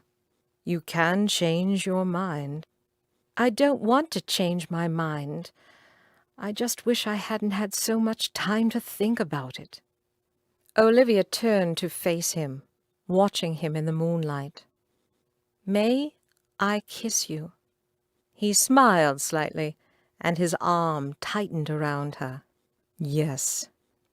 Her heart pounded, and her breath came faster. He had always kissed her before. It was all well and good to be seduced, but sometimes a woman had to take control. Otherwise there was too much time for thinking. She leaned forward and brushed his lips. Again and again she ran her closed lips gently against his. They were soft, gliding smoothly against her own. She moved to his cheek, brushing her lips back and forth. "You shaved." She felt him smile, but he remained silent. She stood, warmed by his heat, warmed by her own. She leaned over him, running her lips over his nose, slipping across his lashes and his closed eyes. His hands grasped lightly around her waist, caressing down her hips and thighs, and up around her rib cage, gently nudging her breasts. Her breath caught. He rose swiftly, wrapping the blanket around her. "Stay here a moment." He knelt by his saddlebags, pulling out a thick blanket and spreading it on the small deck. He placed a thinner blanket on top, then held his hand out to her, motioning for her to come. In his hand was a small red rose. She walked toward him slowly, taking the rose and inhaling the sweet scent. She whispered, "Thank you, Nathaniel. This is more than I expected." "You wanted to be wooed and seduced, Olivia. I am a man of my word." She smiled, ignoring the butterflies in her stomach. She knelt on the blanket beside him, and he took her hand, pulling her to press against him knee to chest. He kissed her cheek and lips and whispered, "You wanted to learn the art of seduction, Miss Blakesley." "I believe I called it the acts of seduction." He nibbled her bottom lip. "You'll learn that, too." Olivia awoke to sunlight streaming through her window, the songs of birds serenading her, and the smell of hot sausages tantalizing her. She stretched lazily, smiling to herself. What a glorious morning! Her mother knocked on the door, entreating her to get up. "What if your Mr. Jenkins comes this morning, Livy? I don't want to have to tell him you are still abed." Olivia doubted that would shock him at all. "I'm up, Mamma. I'll be down presently." She bounded out of bed, nearly falling to the floor, and groaned as all the muscles in her lower extremities protested. Dear heaven, she was sore. She winced as she took another step and silently berated herself. How was she supposed to comport herself in front of her parents when it felt like she had been thoroughly used? How was she supposed to walk down the confounded stairs without killing herself? No one had ever mentioned this little side effect, thank you very much. She expected her nether regions to be a bit sore, which they were, but not nearly as sore as her backside. Perhaps that was from the hard deck. Her next lesson would need to be on something a bit softer. Olivia dressed slowly, stretching her abused muscles and praying her parents would not know by looking at her that she was no longer a virgin spinster aunt. She was a ruined spinster aunt, thank you very much. The stairs gave her pause. She held firm to the rod, groaning with each step, thankful no one could see her. Her mother and father were already sitting at the table and eating when she arrived. Her appetite ravenous, she filled her plate and stiffly sat in her chair. Her mother glanced at her. "Are you ill, Olivia? I hope you haven't caught a cold. A man's attention is very fragile, and now would be a bad time to lose Mr. Jenkins' interest." Olivia tucked into her eggs. "I am not ill. I fell asleep in my chair last night and am a bit stiff." Her father frowned over his spectacles.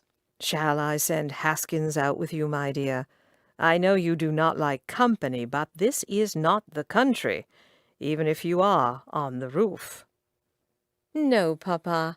I shan't be falling asleep again. Trust me." Her mother sighed. "What Mr. Jenkins would say about your nocturnal tendencies I know not."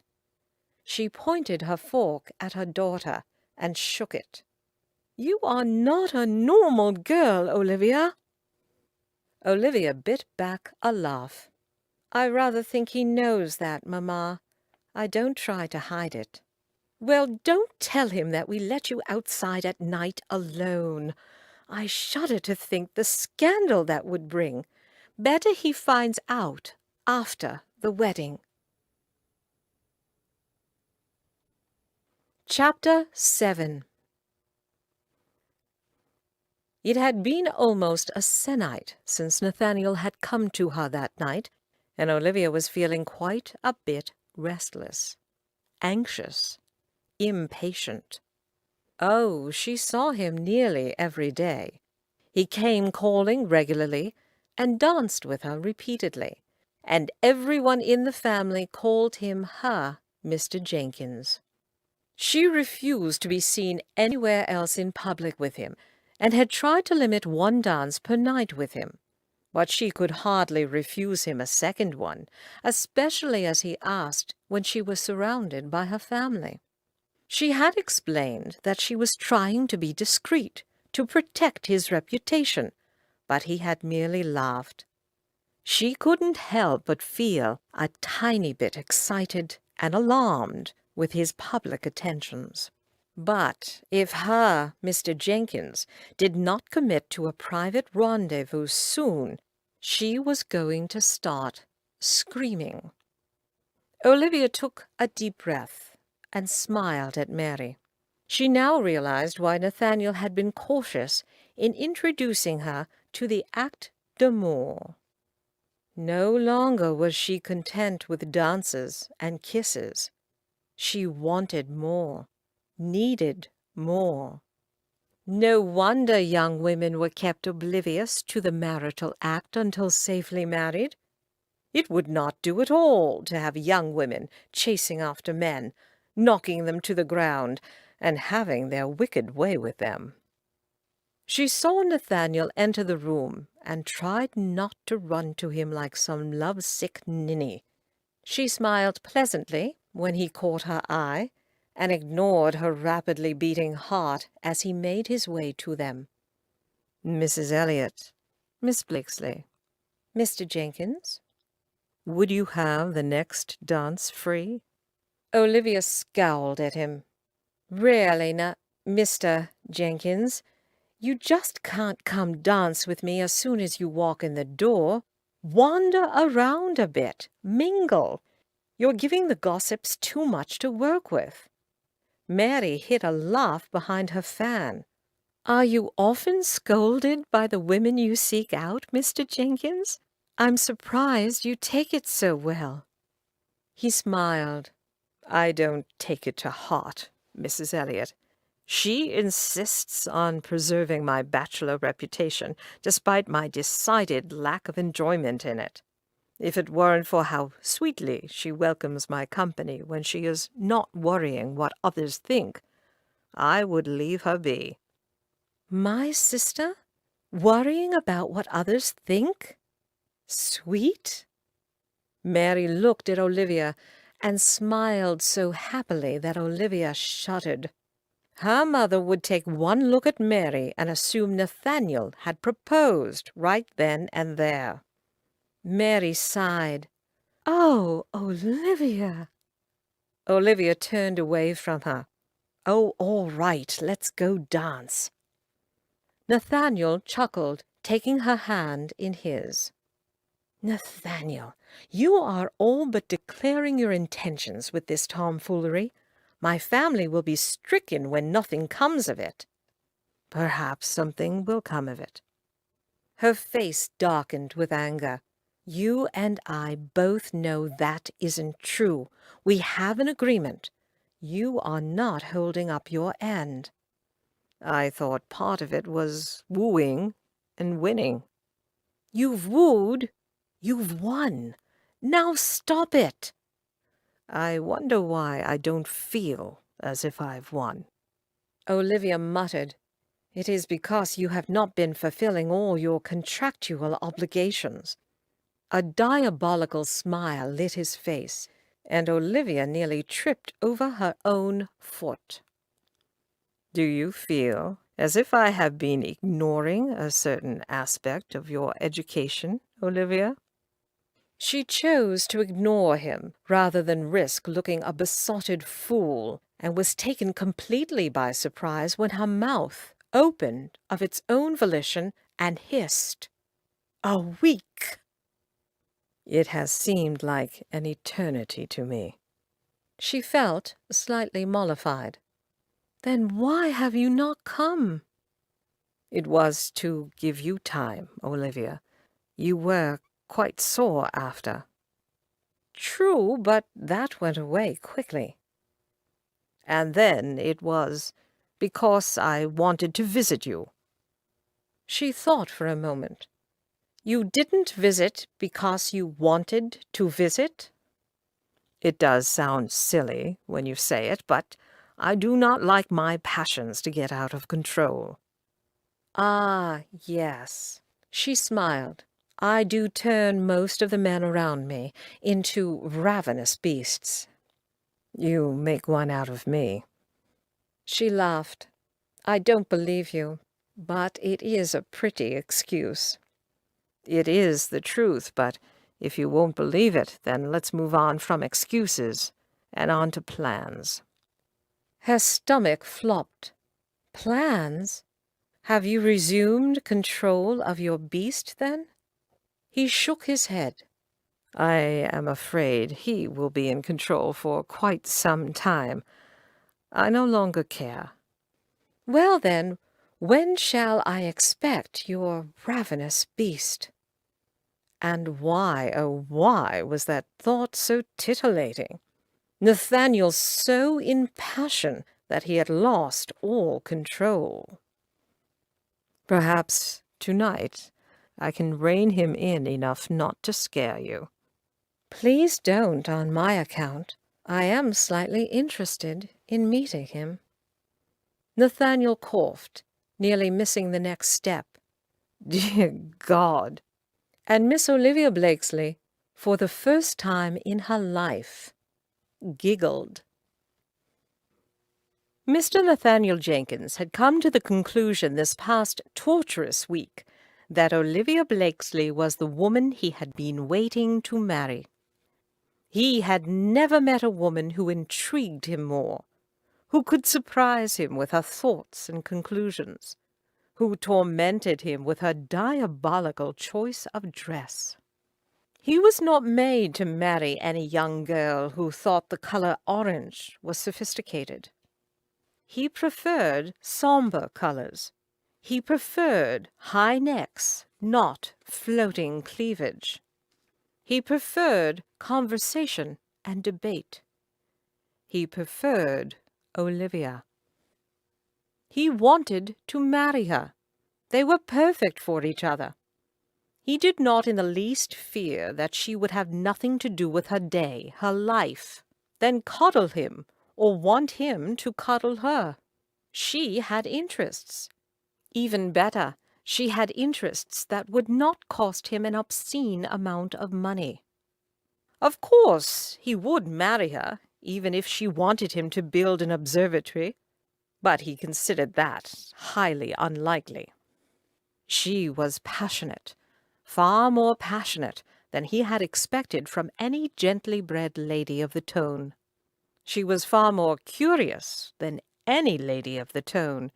He would need to keep her satiated, intrigued. He wouldn't want her trying to buy other men. A dark moment passed while he wondered if she would proposition some young buck if Nathaniel did not keep her satisfied. He shook his head.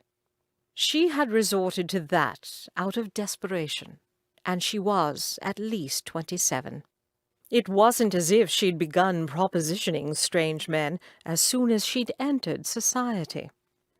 His previous vision of a cold, duty-filled marriage died around her. No sneaking off to a mistress for love, or to his club for thought-filled conversation. He could easily imagine years of happiness tucked away in the country, arguing and laughing. Yes, Olivia was perfect, and thankfully already his. They were meant to be. This time Olivia had provided the blanket, and she paced beside it, waiting for him. She had waited every night for a week on the chance that he might come. She had felt like a silly ninny every night when he hadn't. If it weren't for his attentions during the daylight hours, she would have assumed he'd had his pleasure and was done with her. Truthfully, he had performed his obligations. They should end the whole thing. But she didn't want to. When he'd told her starting a physical relationship changed things, she'd thought he'd been exaggerating. Perhaps it was simply because it was new to her, but she found herself thinking of him all day long. When he was close, and she could smell him, she often thought she might faint from longing. It was embarrassing. She, of all people, felled by passion. Olivia exhaled loudly when he found her. He had come. The night was cool, and she was glad she did not have to wait long for him, for his heat. Nathaniel bent to one knee, bringing a bouquet of flowers from behind his back. Olivia took a step back. "What are you doing?" "I'm asking you to marry me." "Oh, Nathaniel, I can't marry you." Nathaniel stared. "Pardon? Have you become engaged to someone else while I wasn't looking?" Olivia frowned. "Of course not. But you are simply feeling guilty for taking my maidenhead?" "My innocence." "But as you said before, Olivia, you were not an innocent. Inexperienced, and I rectified that, but you were definitely not an innocent." True, but she couldn't help feeling that this was a mistake and blamed it on his honor. He had ruined her for marriage, she was sure he thought so, and proposed to her out of guilt. "Nathaniel, I can't marry you." "Why not? We are eminently suited for each other." "I would make you a terrible wife. I have been alone for too long." Nathaniel shook his head. "Yes, I have. Not even you would let me sneak outside every clear night." "Well?" "And what about children? I'm not sure I'm mother material. I don't like being constantly distracted." "Olivia." "I do like being an aunt, it's true, but I get to go home at the end of the day. When they stub their little toes, it's not me they go running to." "Olivia, I hate to mention this, but we have been intimate. You may already be pregnant." Olivia stared at him indignantly. "I thought you had taken care of that." Nathaniel shrugged. "There is always the possibility." She sat down in silence, considering. Finally, she shook her head. "I don't think so."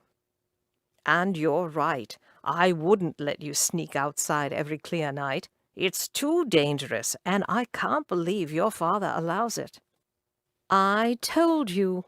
"But I would build you a tower, an observatory that you could escape to, but would be safe." She stared at him, torn between laughter at the idea and amazement. Had he considered this already? "An observatory?" "With your easels out there already, a chair, blankets.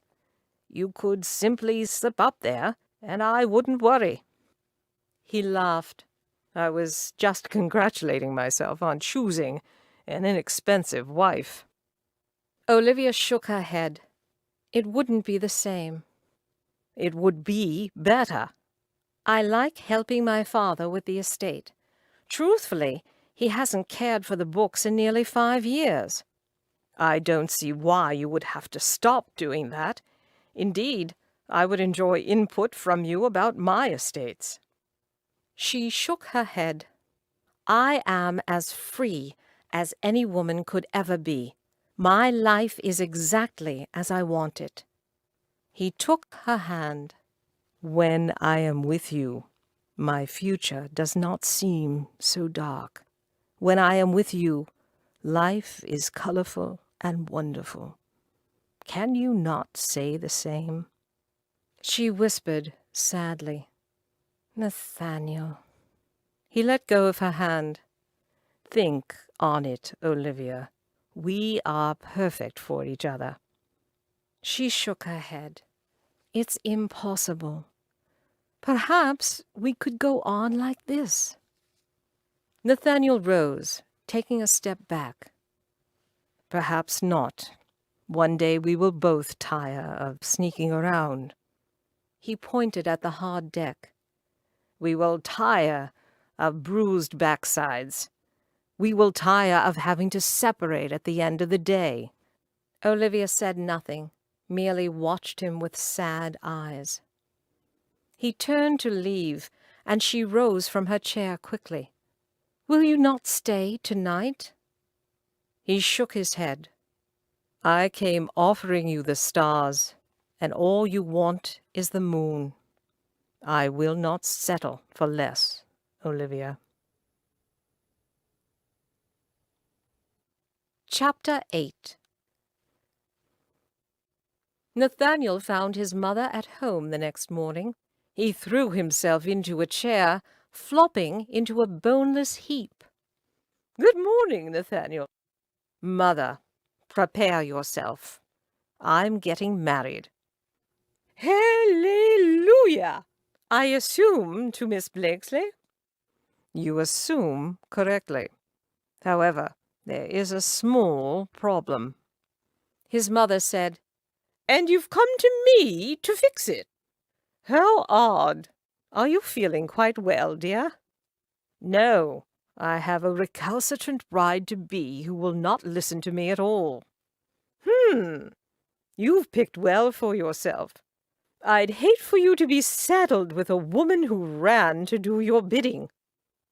Nathaniel tipped his head. Thank you. Now will you help me? Of course. A woman always needs more grandchildren. Nathaniel muttered under his breath. Where the idea came from that the female was the weaker sex, he had no idea. They always did exactly what they wished. Anne said, First, I must make sure that the lady in question does want to marry you. I would hate to coerce Miss Blakesley into marrying an ogre if she didn't love you. Thank you again, Mother. Why don't I ask Bartis to stab me in the back as well? Your valet would never do such a thing, even if you begged. Blood is quite awful to get out of cloth. She skewered her son with the look. Why does Miss Blakesley refuse your hand? I don't know. Yes, I do. Because she has had too much freedom in the past. Too much time to think. She should have been married ages ago. She says she would make me a terrible wife. Have you considered that she may not love you, Nathaniel? I do not mean to be cruel, but perhaps she was just being tactful. Olivia, tactful? She's never heard the word. If she didn't want to marry me, she would have come right out and told me I was an undereducated toad. He sighed. She came damned close to tears when she refused me. She is simply being stubborn. She nodded, satisfied. I shall call on a few ladies. How do they say it in the militia? I will gather my forces. It's a mother's duty to see her children married. Anne held her hand out to Nathaniel, and he rose to his feet swiftly. She said, Shall we plan on an autumn wedding? I would prefer summer. Perhaps I'll apply for a special license, or carry her off to Gretna Green. I'll need some rope and a gag. She shook her head. No, Nathaniel. I only have 2 children, and I will have full weddings for the both of you. Leave Olivia to me. Thank you, Mother. I knew I could count on you. Of course, my dear. That's what mothers are for. Mrs. Anne Jenkins is here to see you, ma'am. Mrs. Blakesley nervously ran her fingers over her cap and fingered her fichu. Anne Jenkins? Send her in! Send her in! Oh, dear! What in the world was Mrs. Jenkins doing over here at this hour? The housekeeper escorted Mrs. Jenkins in, and Mrs. Blakesley rose. Mrs. Blakesley, I do apologize for intruding at this hour, but I fear it is an emergency. Of course, sit down, please. Thank you. Mrs. Jenkins sat demurely, barely glancing at the arrangement of the room, and offering no courtesies. "Mrs. Blakesley, you must be aware of the attachment between our children." Mrs. Blakesley nodded. Then her eyes widened, and her hand flew to her chest. "Tell me they have not run off to Gretna Green, Mrs. Jenkins. Oh, the scandal!" "They have not run off to Gretna Green." "Oh, then pray tell, what is the emergency?" "Perhaps I spoke in haste. However, there is a matter that needs be drawn to our attention. It is our duty to see our children married fortuitously, happily, and if at all possible, before our deaths. You must agree with me, Mrs. Blakesley." Mrs. Blakesley held her breath, trying to dampen her growing anger. "I do quite agree with you, Mrs. Jenkins, and I find the match to be fortuitous and happy for both sides." "As do I, which is why we must act together to marry them off." Mrs. Blakesley blinked. "Pardon me, Mrs. Jenkins. For a moment there I thought you had come to run my daughter off." "Oh, dear, of course not. I find the match perfectly acceptable. Miss Blakesley is not as young as some girls these days, but I find that suits my son better. He would never be happy with a silly girl. The matter I wish to bring to your attention is the fact that my son has already proposed to Miss Blakesley." Mrs. Blakesley fluttered her handkerchief and bit back a squeal. "All 6 of my daughters married? Oh, Mrs. Jenkins, this is not an emergency." "She refused him." "Pardon?" "Miss Blakesley turned him down." Mrs. Blakesley's eyebrows drew together, and she leaned back heavily in her chair. "My daughter has refused the only marriage proposal she will ever receive?" Mrs. Jenkins nodded. Mrs. Blakesley folded her hands carefully in her lap.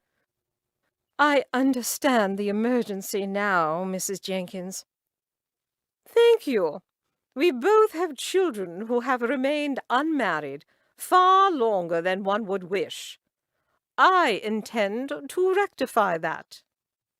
"Indeed, I shall help." "Olivia, Mamma, what is the matter?" "I was visited by Mrs. Jenkins today."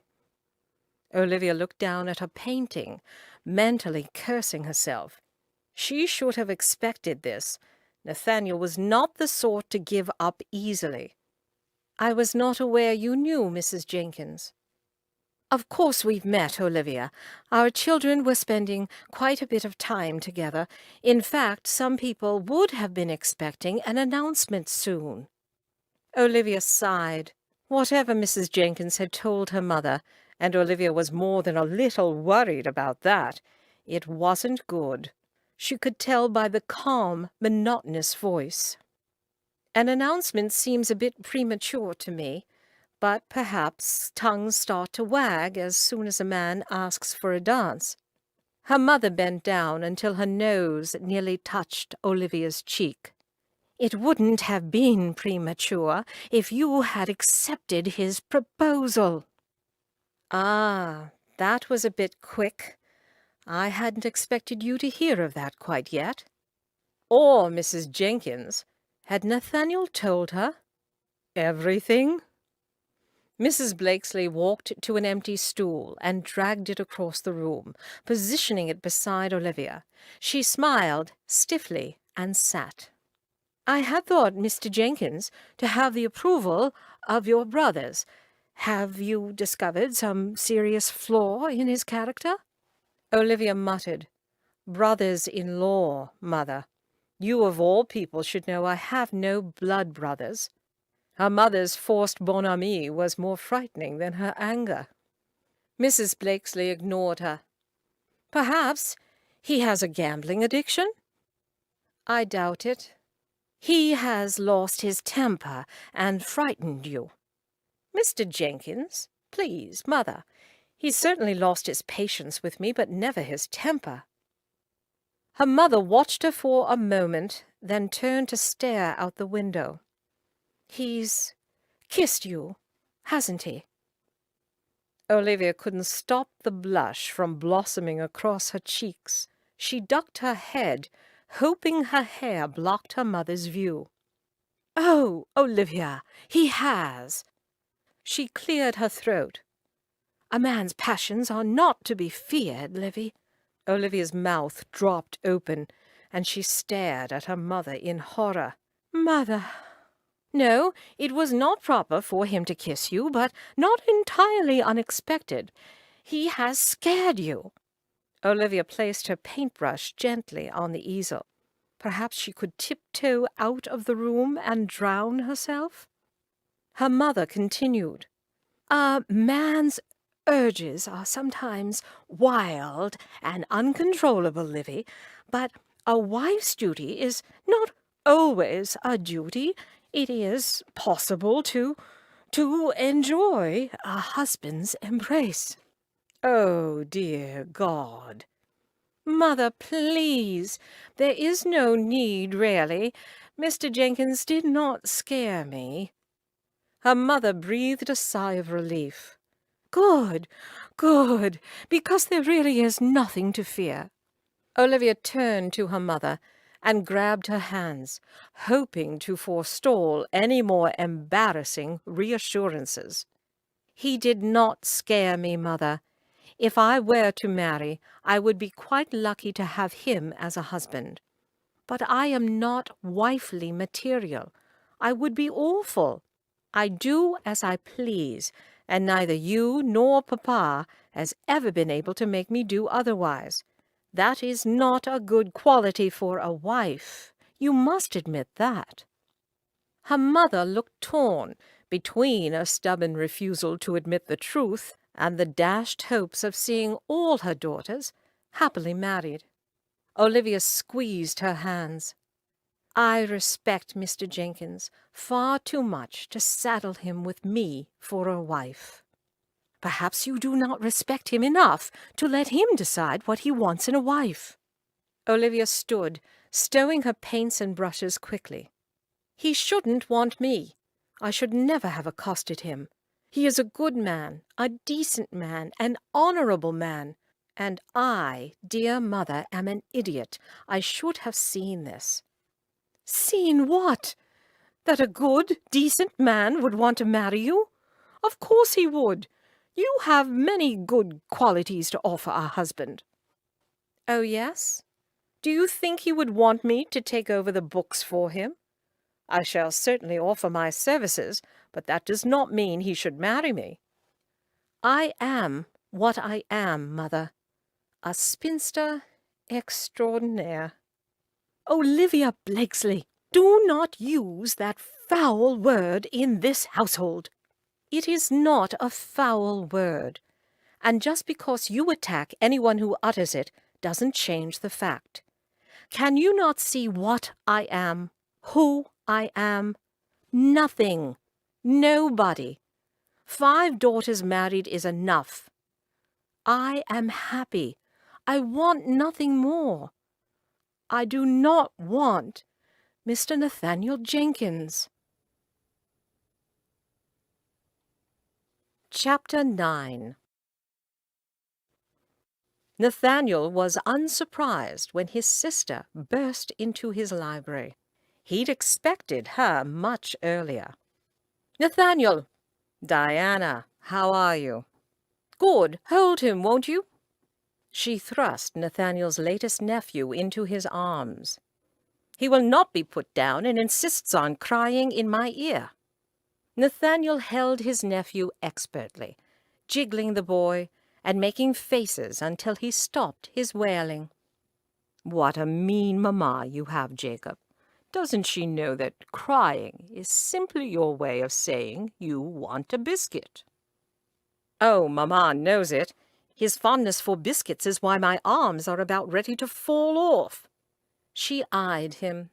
"It looks like children are in your future after all, If Mother has anything to say about it." Diana said, "She always does. She approves of the girl at least, not the usual shrinking violet and not a gold digger." "No, Olivia is quite unique." "And older. I always thought an older girl would do better for you." Nathaniel said, "Yes, amazing how everyone comes to that conclusion after I've already found her." "Oh, shush. When am I to meet her?" Nathaniel gratefully accepted a biscuit from his butler, offering it to a suddenly alert Jacob. "That's better. Little one." Diana eyed her youngest as he munched happily. "Only if you're not the one who has to carry him all day." "Where's the nanny?"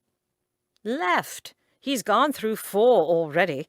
I've started offering 3 days off with pay to keep them a little longer. You didn't answer my question." Nathaniel grinned at her. "No? Well, I expect Mother has already told you." "That she won't marry you? Have you mentioned your sizable fortune?" "Thank you, Diana. I'm sure that will solve everything." She shrugged. "If the girl is over 25, I don't see what she's waiting for. Perhaps she is simply worried about the business end of marriage." "I'm not sure what she's worried about." "Mother says she cried when she refused you." He shook his head. "Nearly cried. Was there anything Mother didn't tell you?"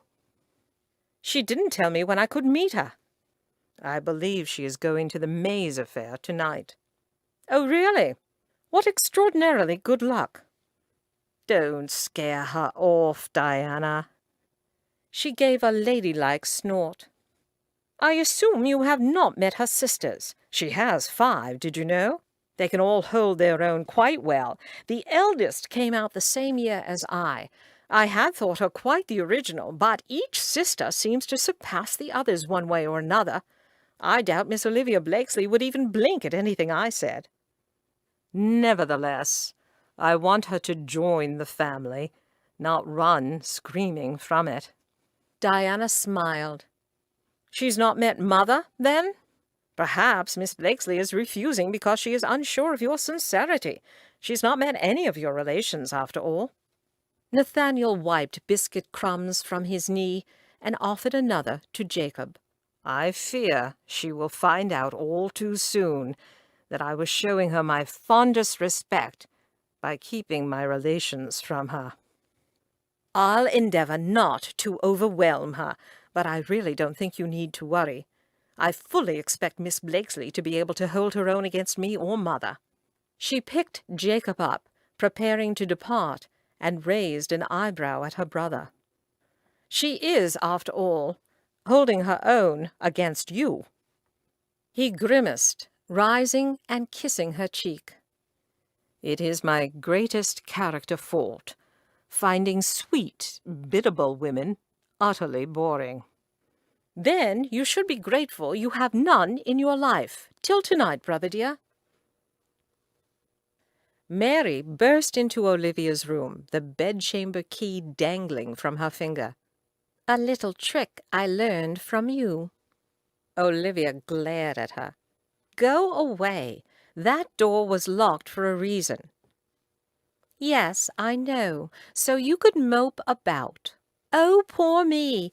I have been proposed to. The horror of it all. However will I survive?" "Rot you, Mary. You don't have Mother harassing you into an unsuitable marriage." Mary sat on the bed. "Oh, so you don't love him then? Forgive us. We all thought you had formed quite an attachment. I suspect he thought it as well." She watched Olivia intently. "Tell me you don't love him." "I don't love him. I should have cut it off, but he is remarkably persistent." "And you are quite the accomplished liar. You should be treading the boards." Must I fall in love with the first gentleman who comes calling? I have never seen you happier. I have never seen a connection between two people as I see with you. It is as if you've known each other for years, grew up with each other." She stood, taking Olivia's hand. "Olivia, he is who you have been waiting for. Why do you say no?" Olivia whispered, "I tricked him. He is infatuated only. One day he will wake up and realize his mistake." Mary hugged her, squeezing hard. "You're a ninny." Olivia tried to pull away, but Mary held fast. "He is not a boy. He is a grown man. I would expect he is remarkably hard to trick." "Then how do you explain this madness, Mary laughed. "He loves you, you silly twit." She shook her head. "We must disagree." "Let's go ask him." Olivia reared back in horror. "What?" "I'm sure he'll be at the maze tonight.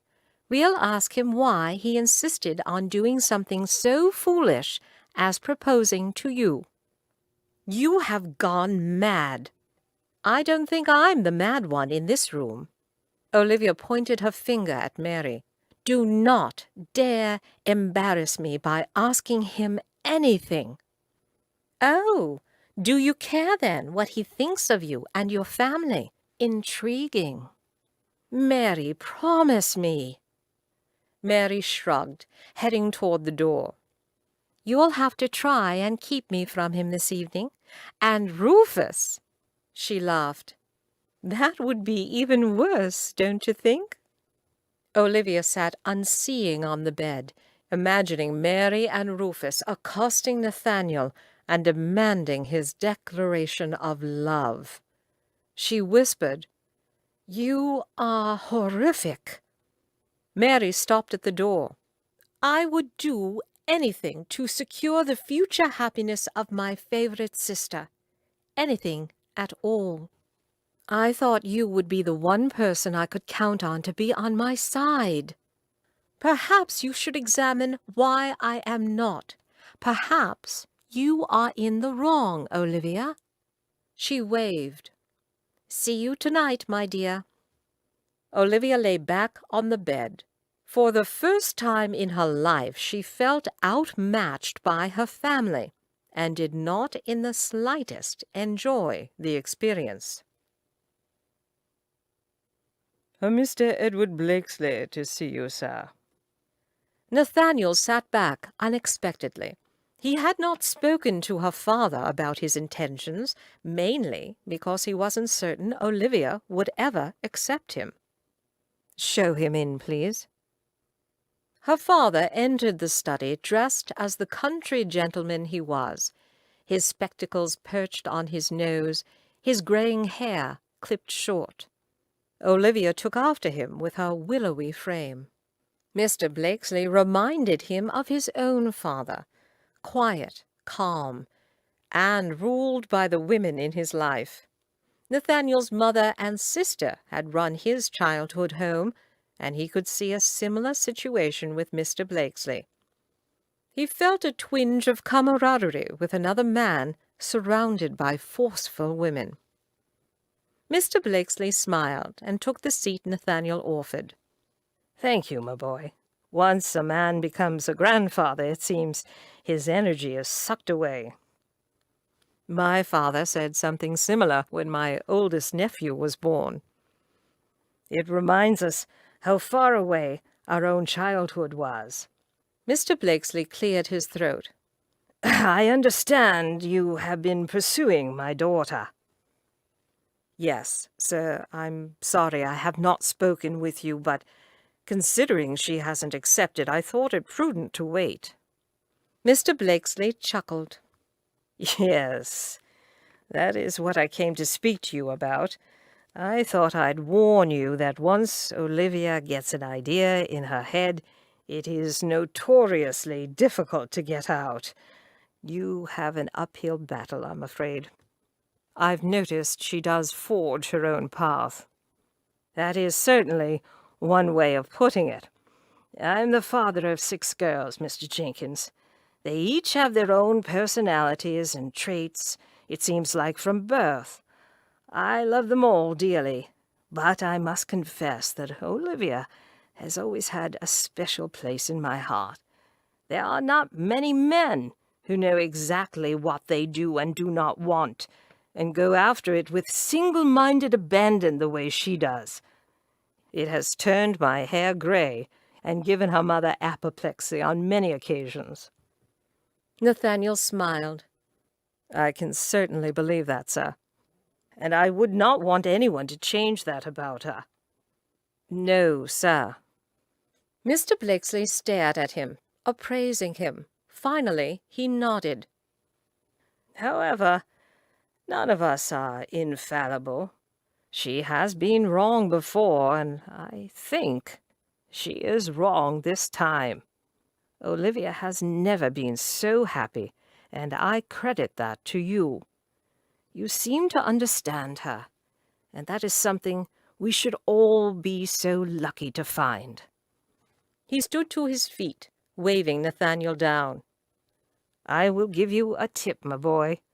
Force will only make her dig her heels in deeper. But she will listen and gather evidence, and when she has enough proof, she will change her opinion. Don't give up. Have patience. Mr. Blakesley winked. You'll need plenty of it. Chapter 10. The May's ball was crowded and merry. Everyone was laughing and being overly happy.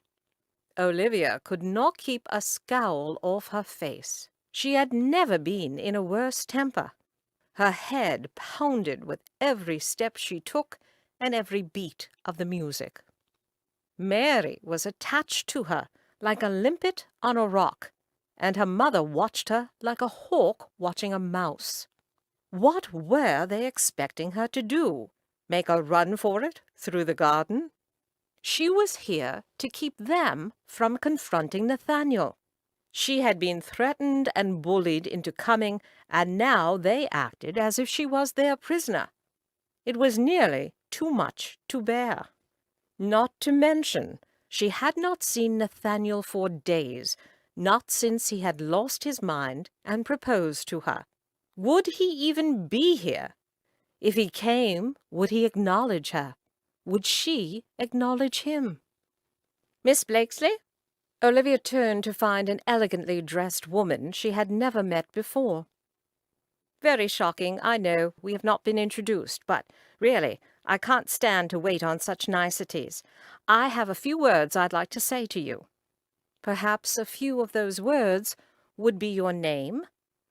Diana smiled. I told Nathaniel I could not run you off. I am Diana Craycraft, his sister. She nodded at Mary, though kept her focus on Olivia. Mary did not even try to hide her glee-filled smile. Olivia sighed. Oh, have you come to harass me into marrying your brother? Of course I have. He seems quite taken with you despite your rejection, and I wanted to see why. I really don't know why he sees fit to tell everyone I refused him. I would think most men would keep that to themselves. Ah, well, my brother is not like most men, is he? Besides, he expects to win you eventually. Diana stared at Olivia, as if willing her to divulge her innermost secrets. Olivia stared back, the silence lengthening, until finally Diana conceded defeat, smiling slightly. No, no, don't tell me why you've refused. That is apparently between you and my brother. I will simply warn you. If you have good reason not to accept Nathaniel's hand, then steer clear of him. I will not have his heart broken. He is a most sensitive man, and he deserves to marry and have children soon. Olivia inhaled deeply. Steer clear of Nathaniel, so says the sister who has accosted me. Diana laughed. And if you don't have good reason, then stop playing with him and welcome to the family. I assure you Mother and I are not so formidable once you get to know us. Diana patted her hand and waved to a friend through the crowd. Ah, there is Emily Mays. I really must tell her to stop wearing that dreadful feather in her hair. I'll come and have a chat sometime this week, yes? Until then, Miss Blakesley. Olivia watched as Nathaniel's sister navigated the crowds, then surreptitiously patted her dress and hair. She felt as if a very strong wind had blown through. No wonder he seemed to have a limitless supply of patience and fortitude. His sister had bred it into him. Olivia shuddered at the thought of meeting his mother. Did the man have to tell all his relations? Out of the corner of her eye, she saw him. She turned, glaring, and her temper sparked. "Let go of my arm this instant, Mary. There is someone I wish to yell at." Mary turned to look. "Shall I come with you?" "No, I don't want you anywhere near him." Mary laughed and let go of her arm. "Say hello from Rufus and me.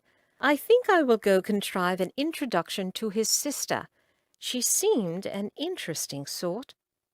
Olivia bit back her scream and made good on her escape, targeting Nathaniel through the crowd like a dog on a fox. He met her halfway. "Olivia, you look lovely." "Nathaniel, call off your family." He took her arm, and they began to circulate around the fringe of the dance floor. "Are you being hounded, my dear?" "As you well know, your mother has colluded with my mother. Your sister accosted me just moments ago. My family will not give me a moment's peace. It is all your fault." "I don't think you can lay your family's attentions on my shoulders, although I will accept that my mother and sister can be quite fearsome." "It is your fault. If you had not told all and sundry that you had proposed, I would not be the subject of my family's machinations. If any of them approach you, you must make a hasty exit. I fear a few of them have gone quite mad." He laughed. "My dear, you do know that all of this would stop if you would simply say yes." "That was not our agreement." He sighed loudly. "I do not know how to make this more plain, Olivia. I wish to make a new agreement." She sniffed. "Our old agreement was working just fine." "Not for me." "This is really quite vexing. You do know that normally it is the woman who cannot get marriage out of her mind, and the gentleman who wants nothing more than some fun. I really was not expecting this scenario." Nathaniel stopped suddenly. "Are you saying, my dear, that I am good enough for some fun, but not good enough for marriage?" She looked at him reproachfully.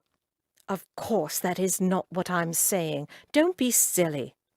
"I am trying to understand. You do not wish to marry me, yet you seem quite happy to have my company. Is it the idea of marriage to me, or the idea of marriage at all, that you object to?" She squeezed his arm. "Oh, Nathaniel, if I were to marry, I think you are the only man I would ever risk it for. But I do not think I will agree with marriage at all. I refuse in order to save us a great deal of torment." He was silent a moment, thinking. "Then I can only see two ways out of our current predicament." She looked at him suspiciously. "And they are?" "1. We continue to abide by our original agreement, while I try to encourage you to accept a new agreement." "And the other?" "We say goodbye, end all public and private interactions, and never see each other again." Olivia's stomach knotted. Her heart ached. She whispered, That would probably be for the best. It is the ending we agreed upon. It will happen eventually. If you have your way, yes. I do not like that option at all. Nathaniel looked down at her. Neither do I. I much prefer to live with the hope that one day I can talk you into accepting my outrageous proposal. Those are my only options, then? Live with constant harassment or never see you again? That is how it appears to me. She eyed him critically. I am not at all sure you are worth the aggravation. He deposited her to Mary and Rufus, bowing. Then I must prove that I am. Nathaniel joined his mother and sister on a settee away from the dancing. His sister raised an eyebrow. I assume there is no change in her answer. He nodded. Are you quite sure she is worth the effort? Perhaps she has a very good reason for not wanting to marry you. It is not me she objects to, but marriage in general. I think she quite likes me despite her reservations. And you like her? He smiled. She constantly surprises me, makes me laugh, challenges me. He laughed. I quite expected that whoever I would propose to would fall over dead with gratitude. I would win her hand in marriage, but have no desire to win her heart. Olivia is the complete opposite. I have her heart, but she refuses my hand. It is a most enjoyable skirmish. You are a very strange fellow. I wanted a different kind of girl. There's no more different than Olivia. Her refusal only proves that.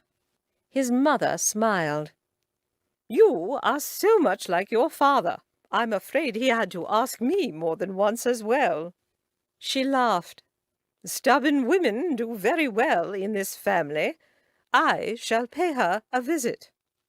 Diana nodded. Shall I come too? Let's keep you in the reserves, darling. This may be a protracted battle. Nathaniel smiled. Don't be put out, Diana. I fully expect that Olivia will need constant irritation. A few mornings later, Olivia was sitting with her mother when the housekeeper announced a visitor. Mrs. Ann Jenkins is here, Mum. Thank you, Hill.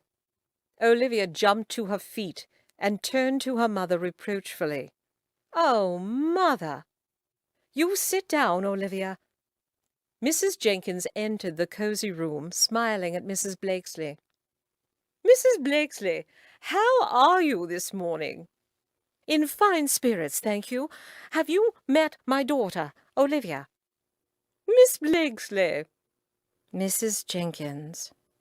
Mrs. Jenkins settled herself on the sofa, accepting a cup of tea.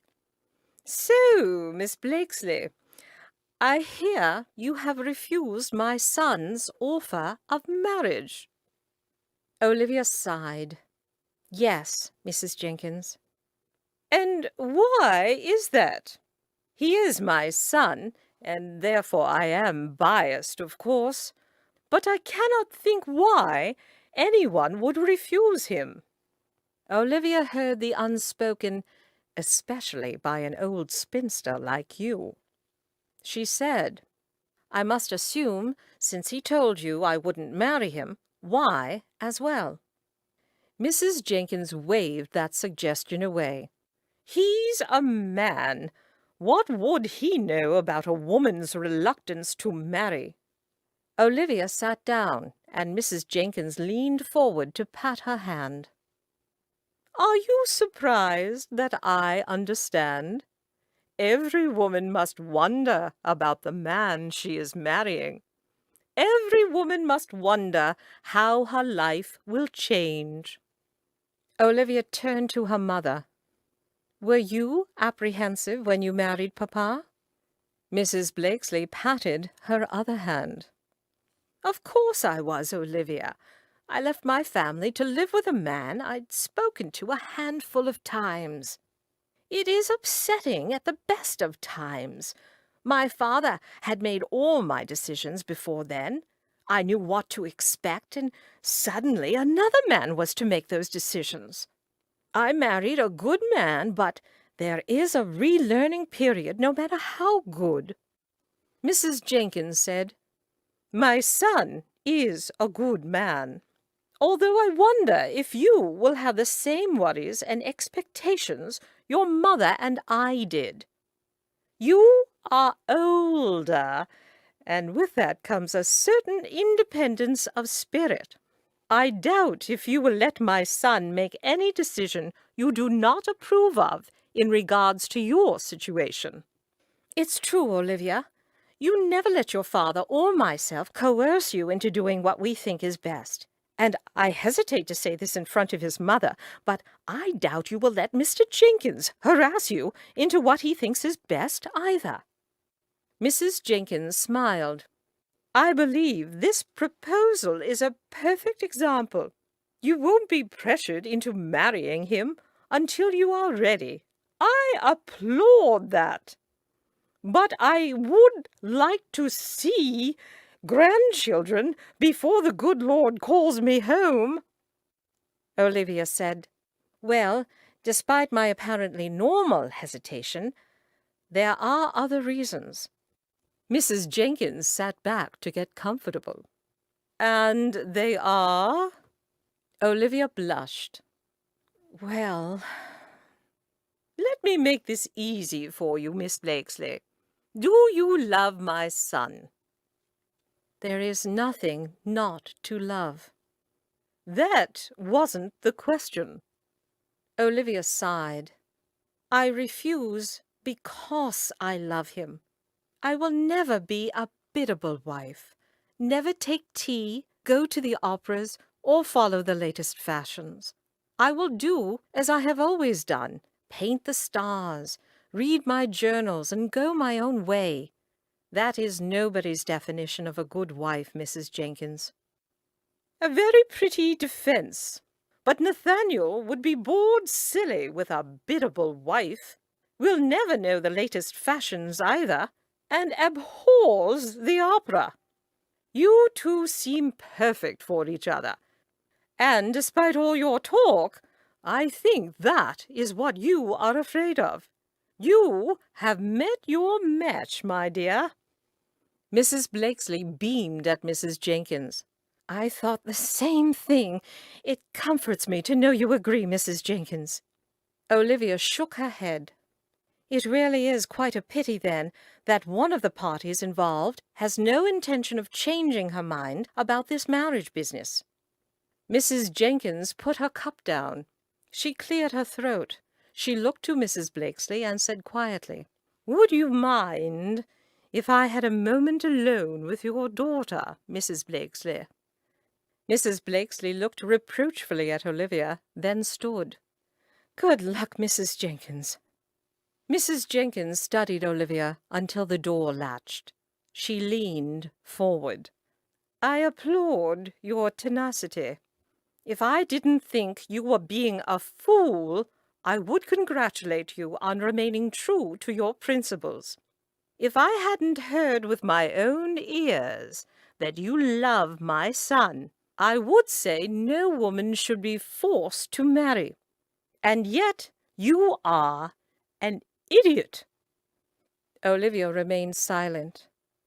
"Know this, Miss Blakesley. My son finds you a fascinating challenge.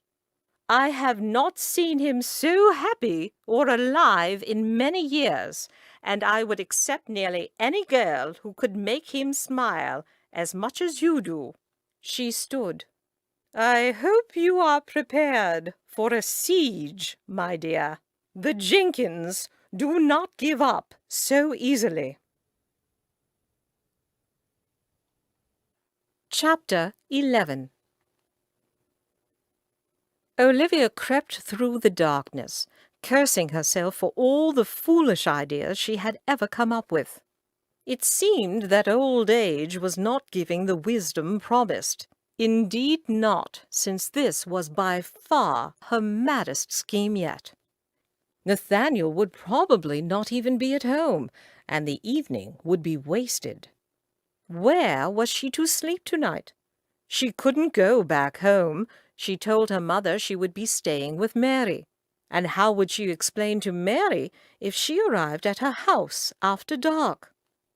She should have left the sneaking to Nathaniel, but that was the problem. He hadn't done any sneaking for days, weeks, months. It felt like an eternity. She counted softly to herself. 2 weeks? Was that all? She'd fallen into blithering madness because of 2 weeks? Nathaniel was right. The act of love was positively addicting. Olivia peered at the number above the door, praying this was the right one. Dear Lord, what if it wasn't? She pulled her cloak lower over her face and silently cursed Nathaniel. This was all his fault. He had not come calling since he'd proposed. The last time they'd had any real conversation had been at the maze. Instead, he sent his mother to badger her. Her entire family was pestering her. The one person she wouldn't mind arguing with stayed away. She missed him. The man was going to pay. She knocked discreetly, terror gripping her at the idea that this wasn't his home. What if it was his home, but he was not there? Where would she go? The door was opened by a pair of shiny black boots. Yes?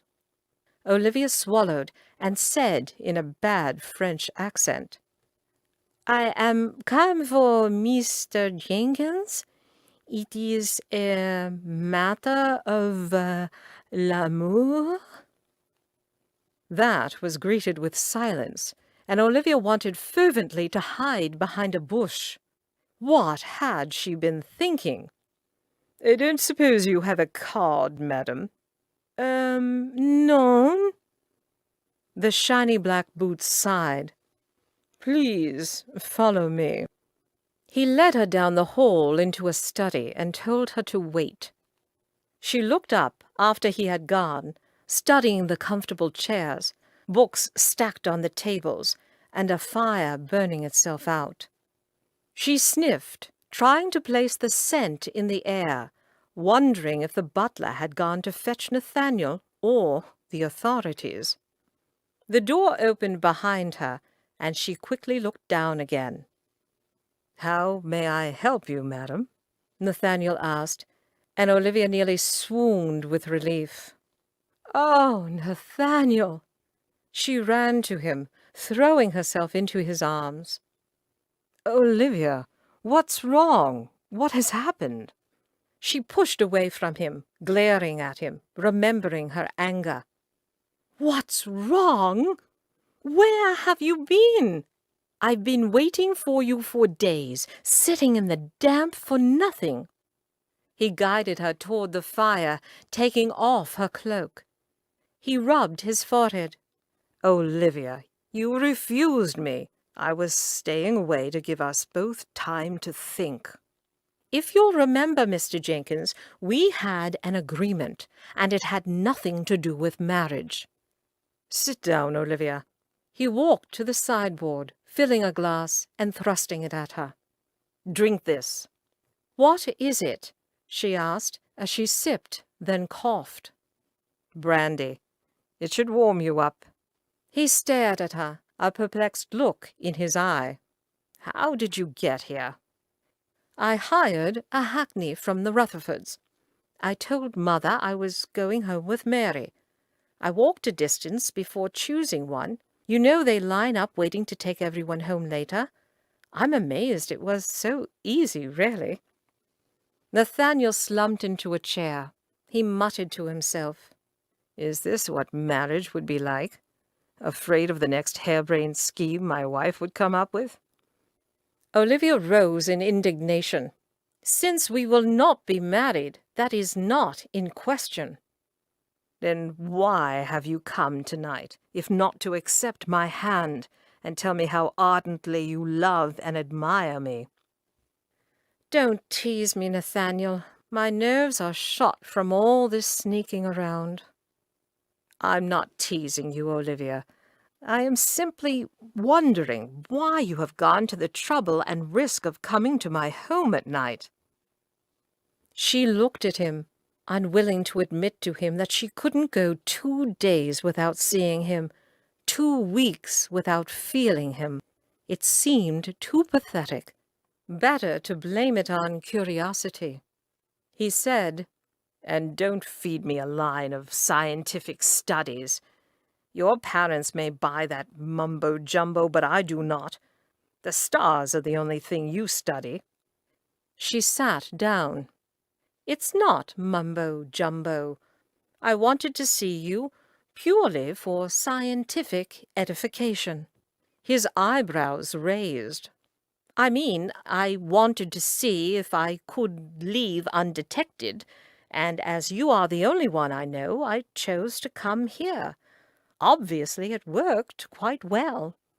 Nathaniel sat in silence, gazing at her.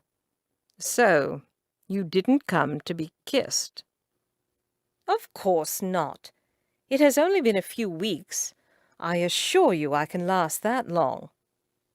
And you didn't come to investigate my bedroom? How shocking! He smiled. I am constantly being surprised by you, my dear. I just wanted to make sure. You can be quite sure I have no interest in your boudoir, Nathaniel. Are you certain? Not even for scientific edification? Olivia clasped her hands in her lap.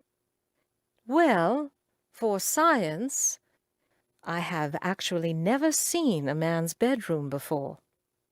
That reassures me no end. Shall we? He stood, holding his hand out for her. She took it gingerly, thankful that he had not kicked her out into the night, and thankful that he had given her an excuse to stay. Perhaps she could make it up to him. He really was quite patient with her. He guided her hand through his arm and whispered, I missed you as well, Olivia. She pulled her cloak over her head in case they ran into any servants, and Nathaniel chuckled. Do you think that will keep your identity hidden, my dear? It will, if you use a little decorum. I hate to tell you this, but my butler was standing outside the library door, listening. I'm quite sure I used your Christian name. You should never have got into that bad habit. Of course. Would you have preferred me to use your family name, Miss Blake? Nathaniel, can't you pretend I'm one of your doxies? I am not in the habit of bringing women to my home, Olive. She glared at him from under her cloak, and he corrected himself. My dear. Olivia dug into the reticule dangling from her wrist. I'm sure I shouldn't show you this, since you are behaving quite poorly. It's the shock. But I thought you might help me with a few scientific inquiries tonight, since I'm here. Indeed. She pulled a miniature book out and handed it to him as he opened his bedroom door and ushered her in. Olivia took a step in, surveying his large 4-poster bed and dark masculine furnishings. His scent filled the air, and she breathed deeply. She had entered the lion's lair, forbidden territory. It was all quite exciting. She said, Your bed is quite a bit bigger than mine. She turned to find him flipping through her naughty book. He looked up at her. Olivia, this book is about... She grinned and hopped onto his bed. It's quite dirty, isn't it? Page 32, if you please." Nathaniel cleared his throat and turned to a well-done drawing showing a couple in obvious ecstasy. "Where did you get this?" She waved her hand in the air. "That's not important." "Yes, it is." She sighed. "I ordered it through the post, directing it to a Mr. Oliver Balogh. My family thought it was quite diverting and insisted on calling me Oliver Balogh for months after." "And no one asked to see it? They weren't curious as to what a mysteriously misdirected package contained?" "Nathaniel, I am constantly receiving packages in the post. I told them it was a pocket guide to the stars." Nathaniel folded his arms. "You have entirely too much freedom." She laughed. "Which is what I've been telling you." She paused and looked at him expectantly. He cleared his throat again. "I should say no." "Why?" "A misguided attempt to curb your impetus?" She raised an eyebrow. "I believe you are too far gone down this road to become morally superior now, sir." She pointed to the little book clasped in his hands. "Have you ever performed such a feat?" He groaned. "Olivia." "I suspect you have, else you would have been outraged at such a suggestion. I would like to experience it, please. If you feel up to it, that is." She couldn't quite keep the smirk off her face after her pun. She finally understood what that meant. Nathaniel said, "Shall I throw you to the bed and ravish you then?" Olivia clapped her hands. "Oh, would you please? You be the dashing pirate, and I'll be the innocent virgin you have stolen to satisfy your diabolical lusts." Nathaniel laughed. "You were never an innocent virgin, and the only one with diabolical lusts in this room is you." "Then you be the innocent virgin, and I the dashing devilish pirate. Hand me your pants, sirrah." He groaned. "I have no idea where half your ideas come from." "That's the trouble with genius, so hard to follow. Now come here, and let me ravish you." Chapter 12. Olivia woke next to a warm body, a heavy leg trapping her. She shoved against it, whispering, "Nathaniel, I can't feel my leg." He grunted and slid his leg off. She cuddled beside him, his arm snaking around her. "Good morning, Olivia." "Good morning. It's quite nice waking up with you, even if you did crush my leg. You're very warm." He grinned. "Just think, Olivia, that could be yours every morning if we married." "Harumph! Why do you have to ruin a perfectly good morning?" "It's my nature. Would you like breakfast?" "What about the servants?" "I'll have them make up a tray." He winked. "That, too, could be yours every morning." Olivia sniffed. "As if I was so lazy, and I believe my waking up in a man's bed is proof positive that I would not make a good wife." "As long as it was my bed you woke up in, I believe you would make a very good wife." He began ticking off on his fingers.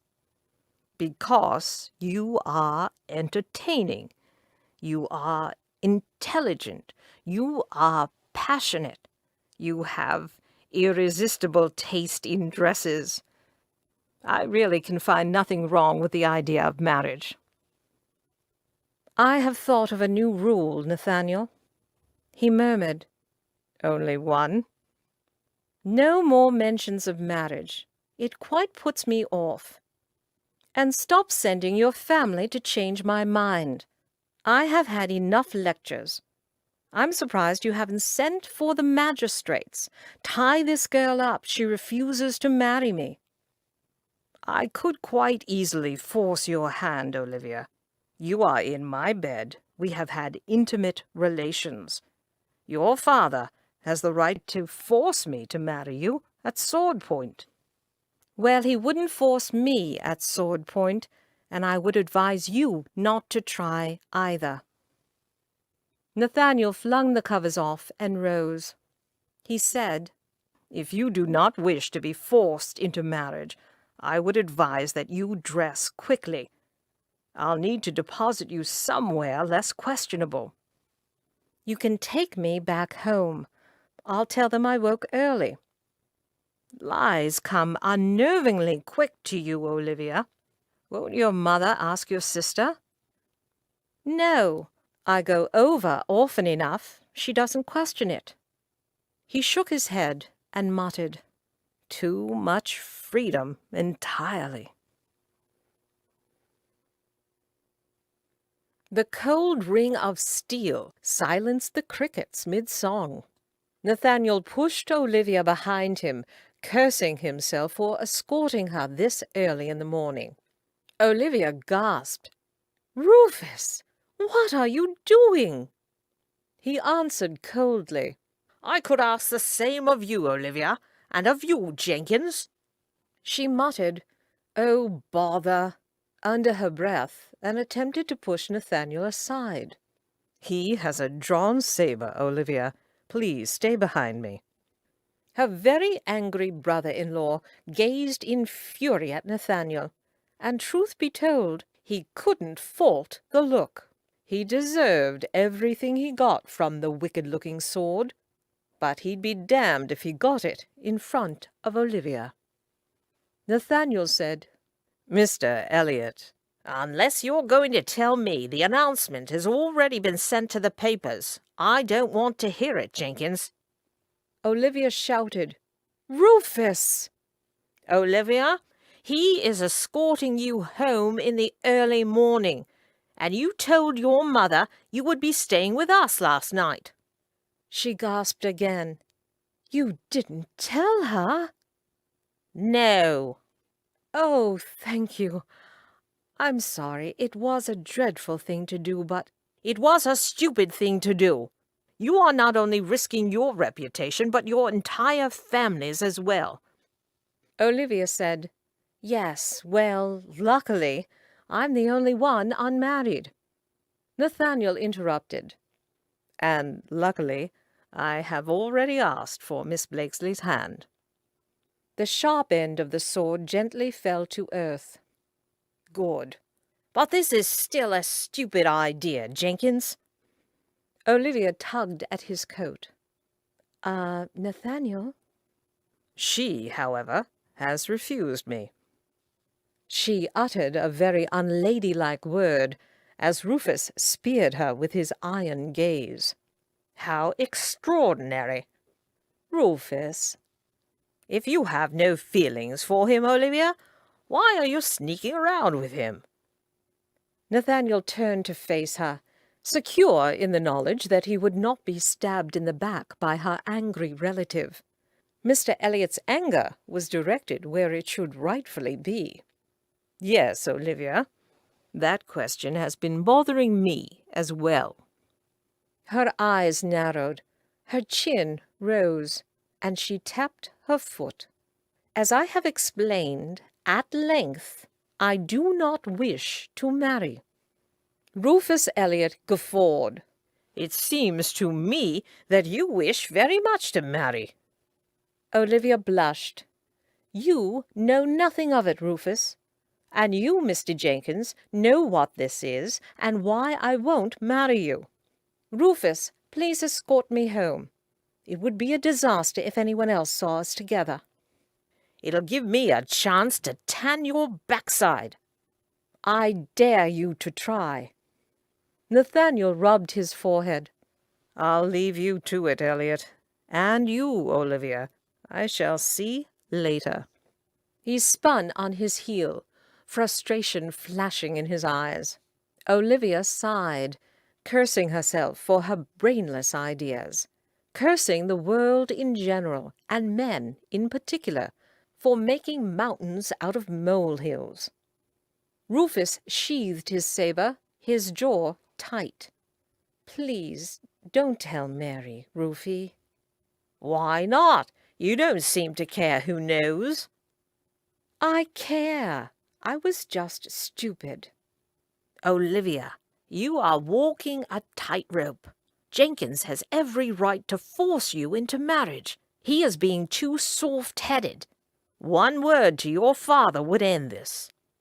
"Rufus Elliot, you know nothing of the matter, and not you, nor father, nor Mr. Jenkins will make me do what I don't want to. So tell the whole world if you want." Olivia stomped off. She could hear Rufus muttering and following behind her. This plan was going downhill, and she wondered if she'd ever been in control of this experiment. Men were a lot harder to understand than the stars. Mary's strident tones echoed through the house. "Hello, Mother. Where's Olivia?" Olivia cursed Rufus and then herself. He couldn't keep his big mouth shut, and she had been the fool to try and sneak about. Mary peeked her head around the door, and Olivia glared at her. "I am going to kill your toad of a husband." I believe you have some explaining to do." He could have kept his big mouth shut, and you could have stayed at home. Now, tell me, was it your idea to sneak off with Mr. Jenkins, or did he pressure you in some way? Olivia sighed. "It was my stupid idea. I wanted to see him, and I wanted to know if I could sneak away undetected. Obviously, I forgot to plan for sneaking back." "Obviously." Mary sat beside her and stared. "So?" "So what?" Mary wiggled her eyebrows. "So, how was your first night alone with a man?" "Mary!" "Olivia!" Olivia wiped her brush on the cloth. "It was enjoyable." "Enjoyable? This was your first night together, wasn't it?" Olivia refused to look at her. How could she tell Mary that it wasn't? Mary laughed. "You little sneak! Don't tell me you've snuck off with him before." Oh, to confide in someone! Mary didn't seem upset with her, and it would be nice to share her secrets. She and Mary had always been close. Olivia glanced at her. "He came here after dark." "Ah, so it's not only the stars you've been studying. How is your Mr. Jenkins, then?" "Mary, now you want details? You wouldn't give me any after you married Rufus. Technically, this is all your fault. If you had told me anything at all, I wouldn't have needed to conduct such an experiment. I would have taken your word on the subject." Mary said, "And stowed it away, problem solved. I know you, Olivia. You have never worried about pleasing Mamma and finding a husband, and you're too independent to think you need one. What does that leave? You would die a spinster, living your whole life under Papa's roof, having the run of everything, exactly as you please." "I'm sorry, is there something wrong with that scenario? It seems quite pleasant to me." "Thankfully, I know better. That is boring, Livy. Yes, you would have your own studies, but no family, no interruptions, no surprises. Having a plan is all well and good, but distractions are sometimes better." Olivia raised her eyebrows. "I find this hard to believe. coming from someone who has known who she would marry since she was 5 years old. That wasn't a plan, Livy, that just was. I can't help it if I found my mate so young. So you want me to have distractions. That's why you wouldn't tell me about your wedding night. Olivia narrowed her eyes. It was your wedding night, wasn't it? Mary gave her a small smile. Of course it was my wedding night, as we were married that day, but was that the first time we were intimate? That was the night before we became engaged. Rufus was so distraught about the whole thing, he ran to father the next day. I can't believe you never told me. I didn't tell you because I didn't want you getting any ideas. That was clearly short-sighted of me. You don't need my help in thinking up crazy ideas. Olivia balled her fist and pounded her leg. And I can't believe your toady husband was so self-righteously smug. Olivia, you have a strange concept of the world. Rufus, although of course he loved me, had ruined me. Therefore he had to marry me. Mr. Jenkins has ruined you. Therefore he has to marry you. Our situations are vastly different, Mary. You were but 18, and I am 27. If you and Rufus and Nathaniel will simply be quiet about it, no one need to know that I am ruined. It's not as if I was marriageable material before, anyway. Mary fingered the paint pots. Do you not like Mr. Jenkins? Well, of course I like him. I would not have done such a thing if I didn't. Mary eyed her. Sometimes I think it doesn't matter if you like the idea or not, as long as you find a solution to your problem. Olivia glared at her. That is a terrible thing to say. I am not immoral. I believe the vicar would argue that. I believe the vicar would argue that you are immoral. Simply because you married afterward does not change the fact. Mary shrugged. The vicar would likely argue that the king is immoral. The king is immoral. So he is. But that doesn't change the fact that you are a ruined woman. You must marry Mr. Jenkins. Soon, Olivia. There are consequences to your actions that will not wait for you to change your mind. Olivia stared out the window. There is nothing to worry on that regard, Mary. There are no unexpected consequences. Do you not wish to have children? Olivia glanced at her, a touchy subject, she knew. I am an aunt many times over. That's enough for me. Mary snorted. You can lie to yourself, Livy, but I at least know there is a vast difference between being an aunt and a mother. I know, but it doesn't call to me. I don't lie awake picturing my child. Mary rubbed her belly lightly, then nodded. I understand. It won't be the end of the world if you don't have one. No matter what Mamma thinks, how many grandchildren does one woman need? I think she wants granddaughters. Olivia conceded the point. The newest generation was overrun with boys. Mary said, What of Mr. Jenkins? What of him? Where does he stand in all this? I thought you liked him. I thought he liked you. I do like him, and I believe he does like me. But that was never part of our agreement. He agreed to certain rules. Olivia sighed. She should end it now. She should write him a quick note, telling him his services were no longer needed. She didn't know if she could do it, though. How could she give up the best times of her life? Why should she have to? Damn men and their rules. Damn marriage. She could be quite happy as a kept woman, as long as she was Nathaniel's kept woman. What need had she of society? She could endure the jeers of the tone, the insults. Oh, if only she was an only child, with no family to suffer for her actions.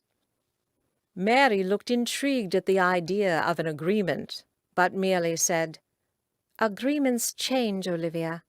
You like him. He likes you. Why are we having this conversation? We should be celebrating your engagement. It is marriage I do not care for." "What have you against marriage?" "Have you met our parents?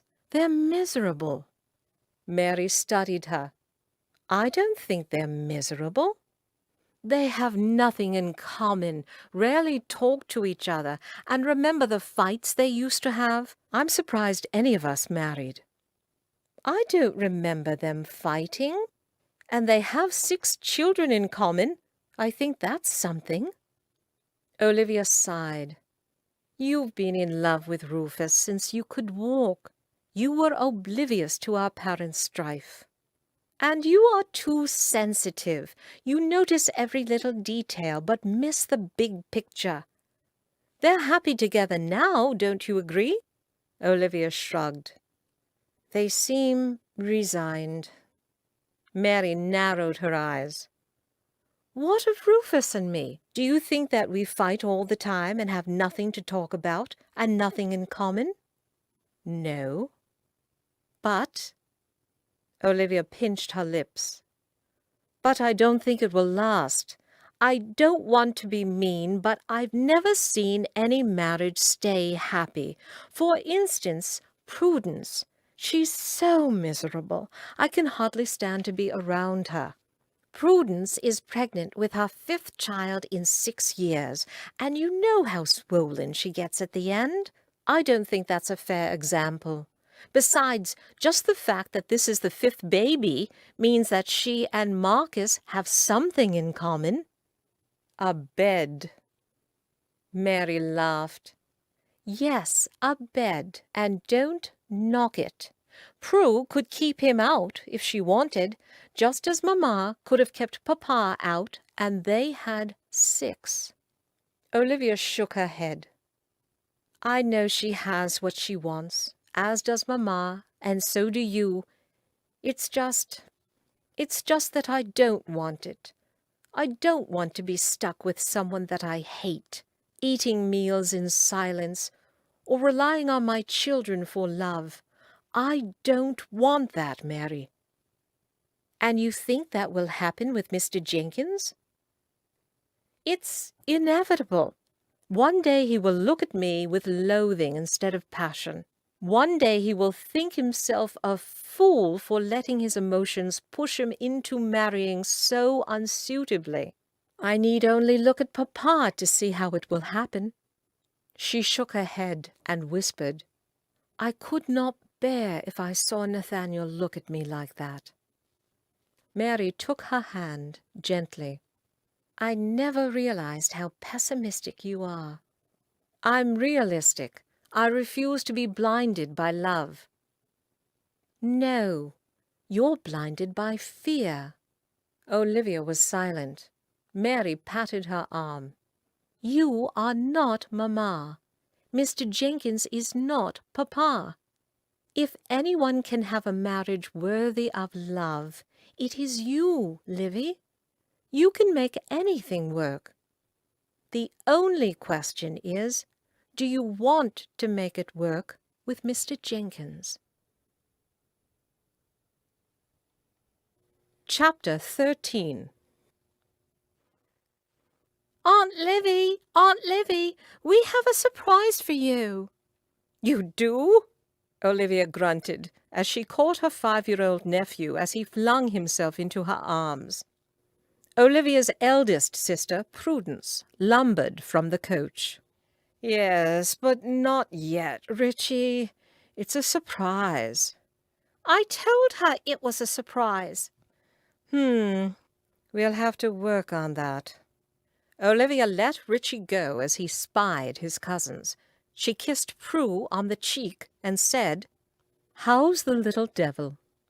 Prue grunted. "This is the last one, I swear. I can't sleep, I can't eat, and my ankles, I look like a cow." "You've said each one was the last one, so I can hardly believe you now." "I keep having boys. 4 boys in a row. Even God could not be so cruel. I deserve a girl, surely." Olivia said, "And if this one's a boy?" "Don't curse me. If this one's a boy, Marcus will be sleeping with his horses." And you'll have another. Mother didn't learn her lesson until she had 6. I doubt you'll give up before then either." Prudence groaned. "Every night I pray to God that I will do anything, if he'll just make this one a girl." "Then how can he refuse? Come, Prue, I have a seat all set up for you in the pasture." Prudence swatted her. "Just wait until you start waddling around. I'll not hold my glee." Prudence eyed her. "Is your Mr. Jenkins coming today?" "He is not my Mr. Jenkins." "I think the lady doth protest too much. He is certainly no one else's. He only dances with you at balls, I hear. 2 dances, then poof." Olivia narrowed her eyes. "I am going to cut out Mary's tongue." "Tut, tut. Does your Mr. Jenkins know how violent you are?" "Oh, never fear, dear. I certainly won't tell him. He'll find out soon enough after the wedding, when you lock him in his bedroom so you can paint in peace." Was Olivia never to live that down? She had been in braids when she had pulled that little stunt. She changed the subject. "Have you heard if Eugenia is coming today?" "She said she would try, although she is feeling a little under the weather." Prudence winked. "I believe a wedding night baby is on the way." "Egad, 2 sisters expecting at the same time. How will we ever survive?" At least I'm almost done. I feel bad for Mary, though.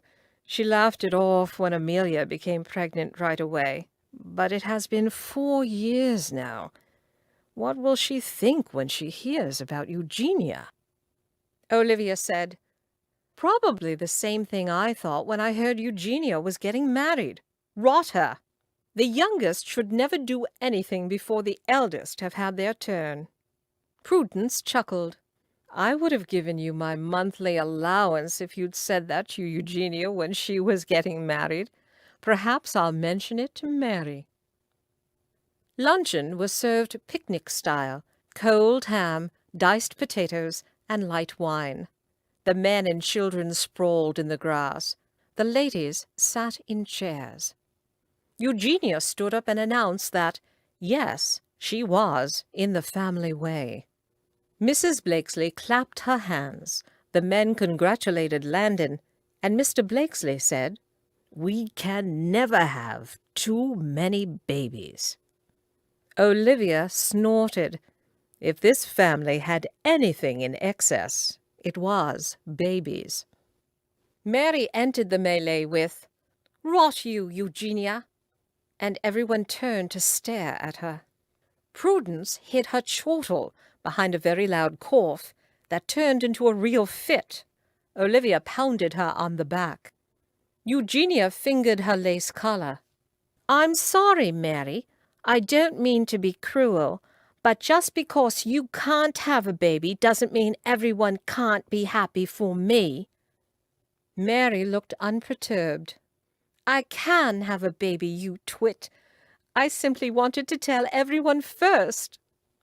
Prudence stopped coughing. "Are you truly?" Mary patted her tummy. "Around Christmas."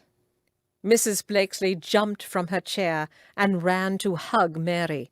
"A Christmas baby!" Marcus leaned toward Rufus and whispered, "About bloody time. Prudence wanted me to see if you needed any tips." And Rufus turned bright red. Prudence narrowed her eyes. "I don't remember you being ill at all." Mary smirked. "Not a stitch. Felt better than ever." "Rot you." Mrs. Blakesley frowned at her. "Prudence, language." Olivia rubbed her forehead. 3 sisters? That's half the Blakesley bunch. I hope one of you has a girl. Poor little Margaret is surrounded over there by 7 boys. Eugenia stamped her foot. "Hello, I'm pregnant as well, Mamma." Mrs. Blakesley hugged her. "I know, dear, and we are excited about that as well. It's just we've been waiting so long for Mary." "I don't see why that makes any difference." Prudence sighed. "That's because you've never learned the art of anticipation, Eugenia. The longer it takes, the better it is. That's why Olivia's wedding is going to be the best of the bunch, because we've all been waiting so long." Mrs. Blakesley speared her 3rd oldest daughter with the look, but it was too late. "Rot you, Prue." Eugenia sat beside Olivia. "Is your Mr. Jenkins coming today? I should think we'd all like to meet him." Mary hid a snigger behind her hand, and Olivia glared at her. "No, and he's not my Mr. Jenkins." "Really? The way Mary tells it, the engagement is as good as announced." "Mary is a twit." Mrs. Blakesley clapped her hands. "That is enough, girls. There are children present." Little Richie peeked out from behind his father's chair and said, "Twits." Prudence leaned over and whispered, "Don't worry, Livy. He didn't learn that from you." She pointed a finger at her eavesdropping child. "Run off and play with your cousins, Richie." "But when are we going to give Aunt Livy her surprise?" Mrs. Blakesley jumped up. "Quite right. Shall we go get it, Richie?" "Yes." Olivia turned to Mary. "And have you all known about this surprise?" Eugenia grinned. "Of course we have, and I'm surprised Mary didn't let you in on it." Olivia was surprised too. Mary shrugged. "I would have told you if I thought you wouldn't like it." "That is comforting." Mrs. Blakesley swatted at Mary. "Oh, it's quite exciting. I think, Olivia, that you will be over the moon." Olivia said, "I'll have to assume it's not breakable." Margaret and 6 more little boys came running over to sit by Aunt Livy. Richie held the gift in his hands. "You must wait for Grandpapa." Olivia nodded. "May I hold it?" Prue shook her head. "Don't give it to her until Grandpapa is here. We don't want her cheating." "Mamma says no, Aunt Livy." "Well then, what does it feel like?"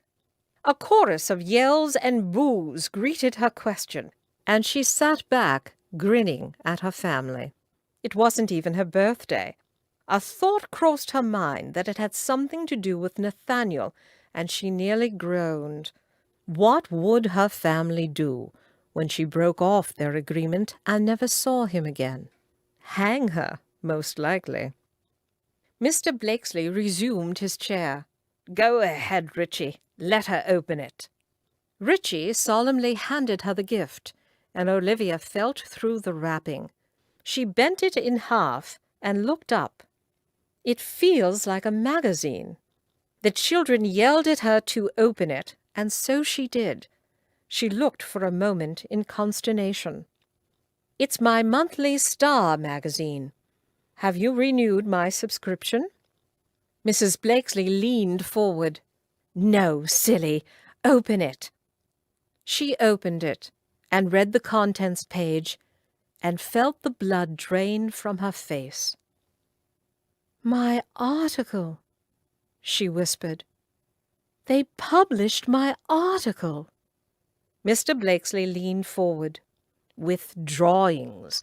Look at the article, my dear. Everything is in detail. Quite extraordinary. None of the other articles have drawings half so well done." "You sent in my article to be published after they'd already rejected it? And look, Olivia," Mrs. Blakesley leaned forward, "with your own name, not some silly fake one." She looked up at her family, all smiling and happy for her, and bit back her retort. Not some silly fake name. This was exciting. The entire world was going to laugh at her. Oh, her family thought it fun that she studied the stars, but it wasn't going to impress anybody else. It would just make them laugh harder. She said numbly, "Thank you." Prudence nudged her. "Come, Olivia, is that all you have to say? Your name in a respected journal." Olivia looked down again, scanning her article, eyeing her drawings. She had hoped one day to find her work accepted, but the article had needed more work, and she definitely wouldn't have used her own name. "It's overwhelming. I can't think what to say." Her father smiled. "Let the poor girl get her head around it. It's not every day the Blakesley's name is put in print." Marcus slapped his knee. "Well, pass it around. Let's have a look at it." The children gathered around him, and they loudly exclaimed at the drawings. Mr. Blakesley winked at her. "Well done, Livy." Olivia smiled, wondering how big a debacle this would create. Mary slipped her arm through Olivia's and steered her toward the trees. "You hated it. Even I thought you would be excited." "You thought I would like having my name bandied about?" "Oh, Olivia, no one will care a fig that you've published in a magazine. I doubt anyone will even know." "Did none of you think this would cause a stir in society?" "Olivia, no one but you reads those dreadfully dull tomes. And no, I don't think it will cause a stir. Why should it?" "Because I am already odd man out, that's why." Mary eyed her. "Are you worried about your Mr. Jenkins' reaction?" "Ugh! He is not my Mr. Jenkins." Mary laughed. "Of course not. Anyway, everyone in the family is quite proud of you, especially Papa. And I know you don't care at all what society thinks of you anyway. We shall simply see if Mr. Jenkins is worthy of you, shan't we?" Chapter 14. Olivia heard the murmurings as soon as she entered the ballroom. She hissed at Mary. "See? No one will care a fig. My arse." Miss Blakesley, tell me, is it true? Do you write for a magazine?" Miss Emily Mays fluttered her fan. Oh, to confirm this scandal would be the height of the season. Olivia took a deep breath. "I fear I don't know what you are referring to." Miss Mays slipped her arm through Olivia's and walked her round the ring of onlookers. "Well, according to Papa, there was an entry in this month's Star Journal done by a Miss Olivia Blakesley." I would like to see that. But, Miss Mays, it's not an uncommon name. Perhaps there is another Olivia Blakesley." "Who is batty over the stars?" "That is a bit of a coincidence, but I assure you I would never send an article to a magazine under her own name." Olivia bit back her anger. How dare her family do this to her? Was it not enough to be the black sheep of the family? Did they have to advertise that fact? Mary came to rescue her, expertly slipping between Miss Mays and Olivia. "Miss Mays, have you heard the news?" Indeed I have, although Miss Blakesley is playing dumb. Mary looked confused for a moment, then waved her hand. Oh, that. Diverting, isn't it, that there could be two Olivia Blakesleys nutty over the stars? But have you heard about Caroline Drew? She has gone to the continent. Miss Mays sucked in her breath. No. Olivia slunk away, thankful for Mary and her gossip for once in her life. Poor Miss Drew's exodus to the continent during the season could only mean one thing in the eyes of the town. Poor Miss Drew had been ruined, and she was leaving to hide the evidence. For one brief moment, Olivia felt a little sympathy nausea for poor Miss Drew.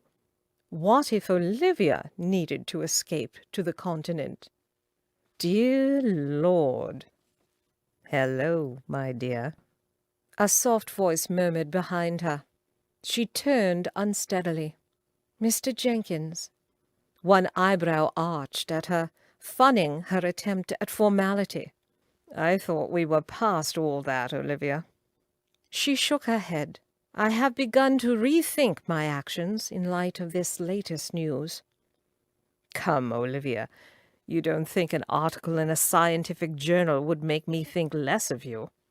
For an instant her anger resurfaced. "My damn family!" Nathaniel chuckled. "Indeed, it must be slightly embarrassing for you, but you seem to be handling it. And in truth, the article doesn't surprise me at all. I think you are capable of anything." "I don't think that was a compliment, Nathaniel." He squeezed her hand. "You should take it as such." "But that wasn't what I was rethinking.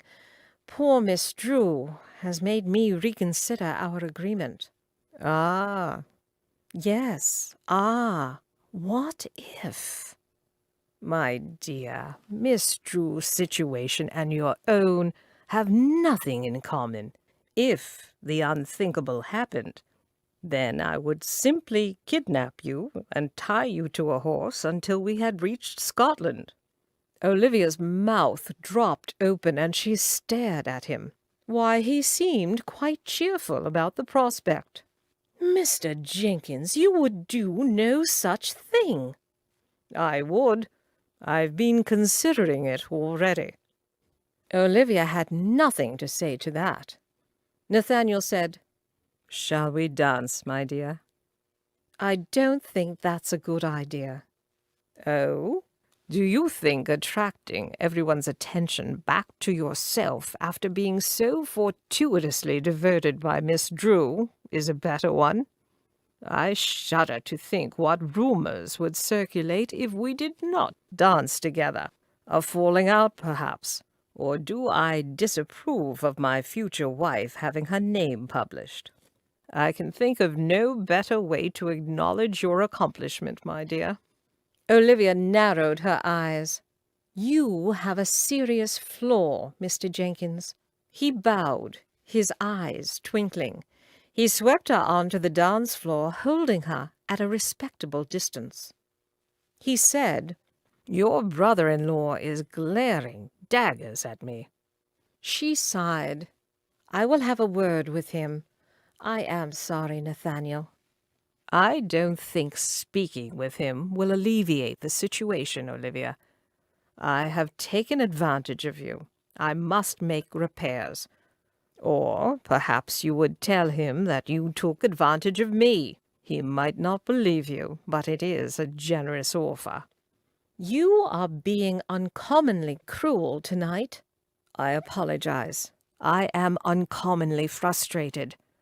I was told you were stubborn, but I had not expected to find a mule in so becoming a bonnet." Olivia gritted her teeth. "And I had not expected to find a jackass in hat and tails." He quickly covered his guffaw with a large cough, smiling his apologies at the other couples. He held her tighter for one moment before letting her move to a more polite distance. He said softly, "Marry me." "Why?" "Because I have never found another lady who could call me vulgar names while waltzing. It's intoxicating." "You are very strange, Nathaniel." "We are a perfect match then, aren't we?" Olivia bit back her answer. For one moment she had almost agreed with him. "Nathaniel." "If you are going to berate me, I'll have you know it will do no good. I am just as stubborn as you are." "More so, I would say. I was merely going to remind you of the no marriage rule. You agreed to not bring it up." He shook his head. "I don't believe I did, my dear." "Yes, you did. When we began our If you call our relationship a transaction, I shall dump you on the floor." relationship, you agreed to abide by my rules." "I don't believe I did. I agreed to listen to your rules and tell you if they're complete twaddle. This no marriage rule is complete twaddle, and I won't abide by it." Olivia stared at him in frustration. "If I weren't dancing, I would bash you over the head with my reticule." "Then it's a good thing we're dancing. Are you free for the next one as well, my dear?" A small growl escaped her throat, and Nathaniel grinned down at her. "If I had any compassion at all, I would leave you alone. Alas." "You are deliberately goading me." "Yes, it livens things up a bit for me, and it confuses your brother-in-law. He doesn't know who to glare at, you or me." Olivia had thought women were the diabolical schemers, the ones unable to think of anything but marriage. Nathaniel and Rufus would give the most intense mamma a run for her money. Nathaniel twirled them around the dance floor, keeping hold of her between dances, ignoring her token protest. At this point, no one would be surprised at 2 dances in a row. He said, "I trust, my dear, you have no adventures planned for this evening?" She scowled. "You trust correctly. While it was quite exhilarating, I found the ending not to my liking. I have no desire to run into Rufus again. No doubt he would be dragging a vicar along with him this time." She looked at him from the corner of her eye. "Do you have any adventures planned for this evening?" "Perhaps, if I can find the fortitude to brave the cold, the hard, the unrelenting." Olivia shook her head, her eyes beseeching the heavens. "Fortitude may not be necessary. I am not out there studying the stars every night. Perhaps you will discover there is no one to share the cold and the hard with you." "A fate I would no doubt deserve." She said, "Indeed," and he laughed. Nathaniel escorted her back to Mary. Olivia glared daggers at her sister. She would not put it past Mary to demand Nathaniel's declaration here and now, and Olivia feared he would oblige, professing his undying love for everyone to hear. Thankfully, they remembered propriety, though Mary conversed with an evil twinkle in her eye. The headache that had weakened in Nathaniel's company came back with force, and Olivia excused herself as soon as he left. She found a quiet chair, hidden slightly by a tall potted plant, and allowed herself a moment to relax. She wondered briefly if she had the stamina to continue fighting Nathaniel and her family. She was finding them more wearisome than she'd expected. Conversation flowed around her, easily ignored, until she heard a strident feminine voice say, "And there goes Mr. Jenkins. He's done his too with Miss Blakesley." A second woman snickered. "And still no announcement. What is the delay, I wonder? Someone must have an objection to the match. His mother, perhaps? Her family must be over the moon. If I was Miss Blakesley, I would be pressing for an announcement soon. An angry mother-in-law would be worth the prize. She can't afford to lose him at this point. Who knows how she managed to snare him?" The women wandered off, and Olivia remained sitting behind her plant. She was not surprised by their conversation. She only felt sorrow that Nathaniel and his family suffered from such gossip. She sighed, a heartfelt sound that seemed to encapsulate her predicament perfectly, and then rose tiredly to find her family. She could not bear to stay any longer. Despite her threats, Nathaniel found Olivia exactly where he thought she would be. It was a clear night, after all. She was sitting in her chair, her sketchbook lying at her feet. She glanced in his direction, then returned to her stars. He sat companionably at her feet, watching with her. A few clouds skidded across the night sky. "Tell me why your father allows you outside any night you wish." "He really didn't have any say in the matter. When he found I'd been sneaking out, he grounded me and took away my telescope. So I stole the house keys and locked everyone in their bedrooms while I went outside to paint." "Remind me not to forbid you anything you desire." He looked down at her sketchbook. "May I?" Olivia nodded, trying to see her art with new eyes, trying to see what the world saw, a hopeless hack or a passionate artist. He flipped the papers, then looked back up at her. "Tell me why you study the stars so." Olivia pointed to a group of stars, sketching the shape with her finger. "That's the Great Bear, Ursa Major. It always comes back to the same place in the night sky, but it's always moving, predictable but not stagnant." Nathaniel watched her. "Olivia, I didn't tell you the most important reason why I wanted to marry you." She looked down at him. "I love you. Now that I have found you, I cannot live without you." She looked so sad, her face bathed in the moonlight. "I could never marry anyone other than you, Nathaniel.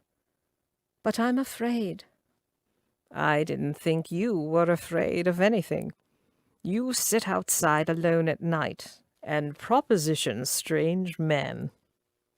She smiled slightly. "You were never strange. I knew you at first glance." "So what are you afraid of? You know me." He pointed to the stars and grinned. "I'm always the same and predictable, but never stagnant." He rose to his knees, kissing her gently. "I love you, Olivia. Be my bright light in the darkness." She grabbed his hand, willing herself not to cry. "Nathaniel, you have been so patient, waiting for me to realize how much you love me, how much I love you. And I do." He kissed her, his eyes shining. "But I will not change my mind. No matter the advice my family heaps on me, no matter how kind-hearted you are, no matter the promises you make. Marriage and I do not mix. I can't marry you. And it has been cruel of me to keep you. Your sister told me that you deserved a family, wife and children, and a happy home. You do. More than anyone I have ever known, you deserve to be happy." Nathaniel stared at her, his face closed. "So, you wish to continue with this, then? Sneaking about, hard grounds, whispers behind fans. You enjoy this?" Olivia stood, clutching her sketch pad to her chest. "No. You have taught me passion and lust and love. Everything I wanted to learn. It was never meant to go on forever. I believe our transaction is over." He flinched, his jaw clenched, and he looked past her shoulder. Olivia willed the tears not to fall. She could not marry him, and she could not go on as they were. The humane thing was to let him go, to let him live his life without her. She said, "I hope you find a—" "If that is your last word on the matter, I will leave you to your stars. Goodbye, Miss Blakesley." He strode from her angrily, his hands fisted. His eyes met hers as he descended down the ladder, and she saw what she had always feared: hate, loathing, and hurt. She whispered, "Goodbye, Nathaniel. I hope you find someone better than me." Chapter 15. Olivia watched sadly as the last of London flew by. Her last season, her last trip to London, the last of the balls and rumours and dirty air. She would not be coming back, and for a moment she grew wistful. This year had been different. Nathaniel had changed everything. For once, she had not been the object of pitiful stares and fearful comparisons. For once she had not been laughed at. She, Olivia Blakesley, spinster extraordinaire, had been normal. Except for the article. That hadn't been normal. But Nathaniel's obvious unconcern had shortened the life of the scandal considerably. Olivia's reputation would be even more infamous now. In the eyes of the Tone, she had either lost or rejected Nathaniel's suit. She would take odds that no one thought she had rejected him. What sane woman would? What sane spinster would? She sighed, dropping the curtain, and settled back into her seat. Thankfully, she need never hear the whispers, the rumors, again.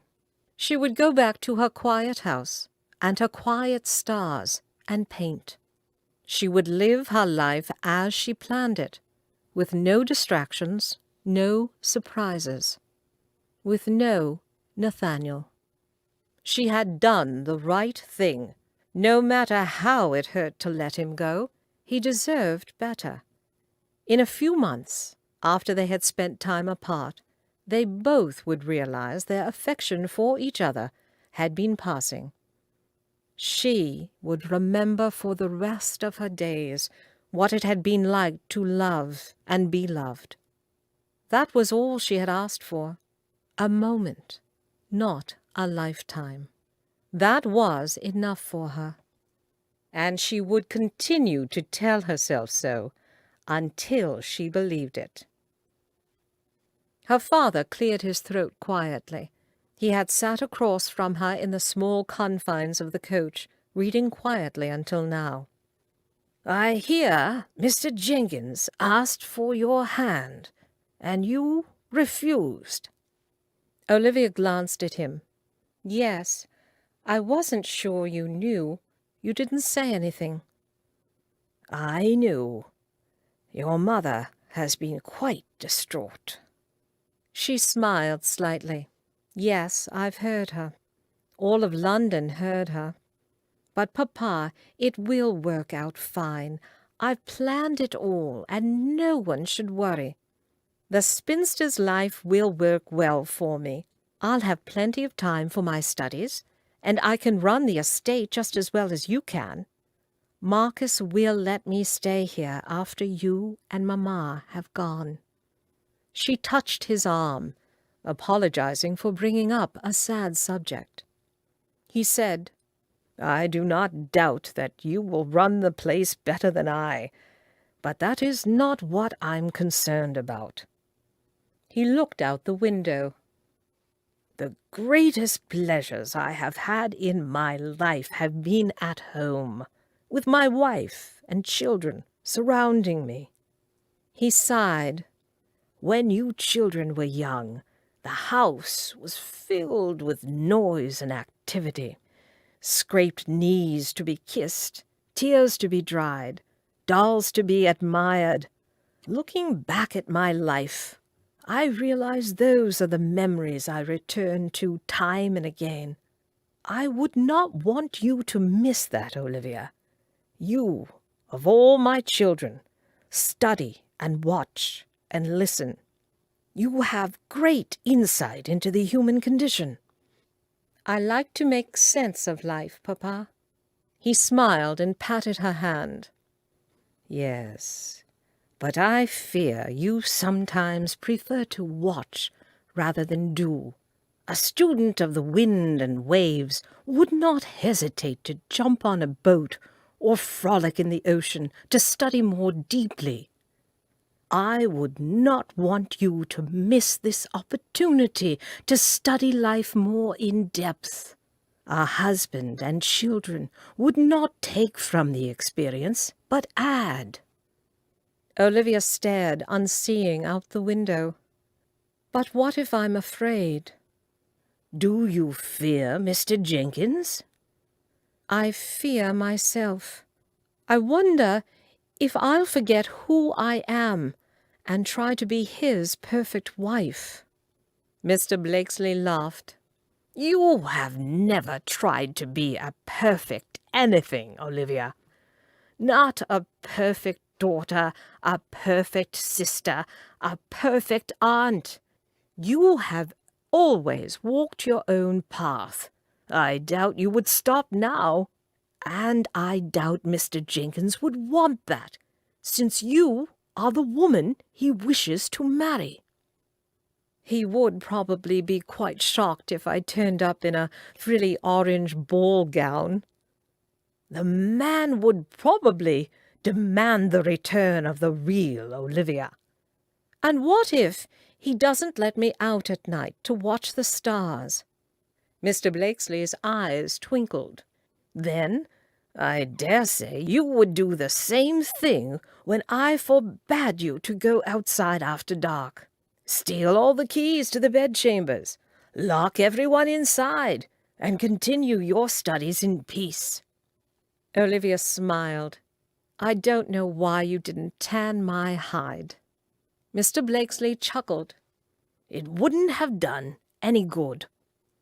She looked at her father and said quietly, "How do I know it will be a happily ever after?" "You just have to believe, and be prepared to take some action to get it." The carriage ride was long and uncomfortable, but at last they arrived. 4 boys ran out to meet them, yipping and hollering. Marcus helped her down from the carriage, her backside protesting profusely with every step. "Ah, Olivia, have you come to see my wife's pride and joy?" She smiled. "You know I have. They heard the cry in Scotland, I'm sure. A girl, a girl. Prudence has had her girl." Marcus laughed. "If you want anything from her, now is the time to ask. She has already told the boys they may have whatever they wish as a gift from their sister." "No more threats of Papa sleeping with his horses?" "I believe I'm safe for now." Olivia spied her mother behind him. She had arrived weeks earlier to help Prudence with her lying in, and Olivia was not looking forward to hearing her mother's thoughts on losing Mr. Jenkins. But her mother merely looked at her, not saying a word, and went straight to her father, fussing over him, and exclaiming how happy she was that he had made it safely. Olivia sighed in relief and instructed one of the boys to take her to Prudence. She lay on the bed, her daughter asleep in the cradle of her arms. Prudence radiated joy, her eyes bright and shiny. "Congratulations, Prue." "Isn't she beautiful, Livy? The most beautiful sight in the whole world." Olivia smiled and stroked the baby-soft skin of her niece. Far be it for me to contradict a deliriously happy mamma. "Tell me she is beautiful, Olivia, or I shan't let you hold her." "She is the most precious thing I have ever seen." Prudence grinned, relaxing her hold as Olivia took the baby. Olivia looked down at her niece. "Have you thought of a name?" "Nothing. I wouldn't think of it while I was pregnant, and now I can't think of a single one. I've been calling her my little angel, and the boys have taken it up." Prudence looked at her sheepishly. "What do you think?" "I think she will be the terror of the house if you name her that.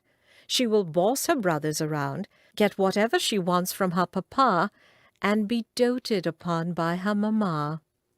Prue sighed happily. "I know. She'll be the most spoiled little girl in the whole world." Olivia grinned down at her niece.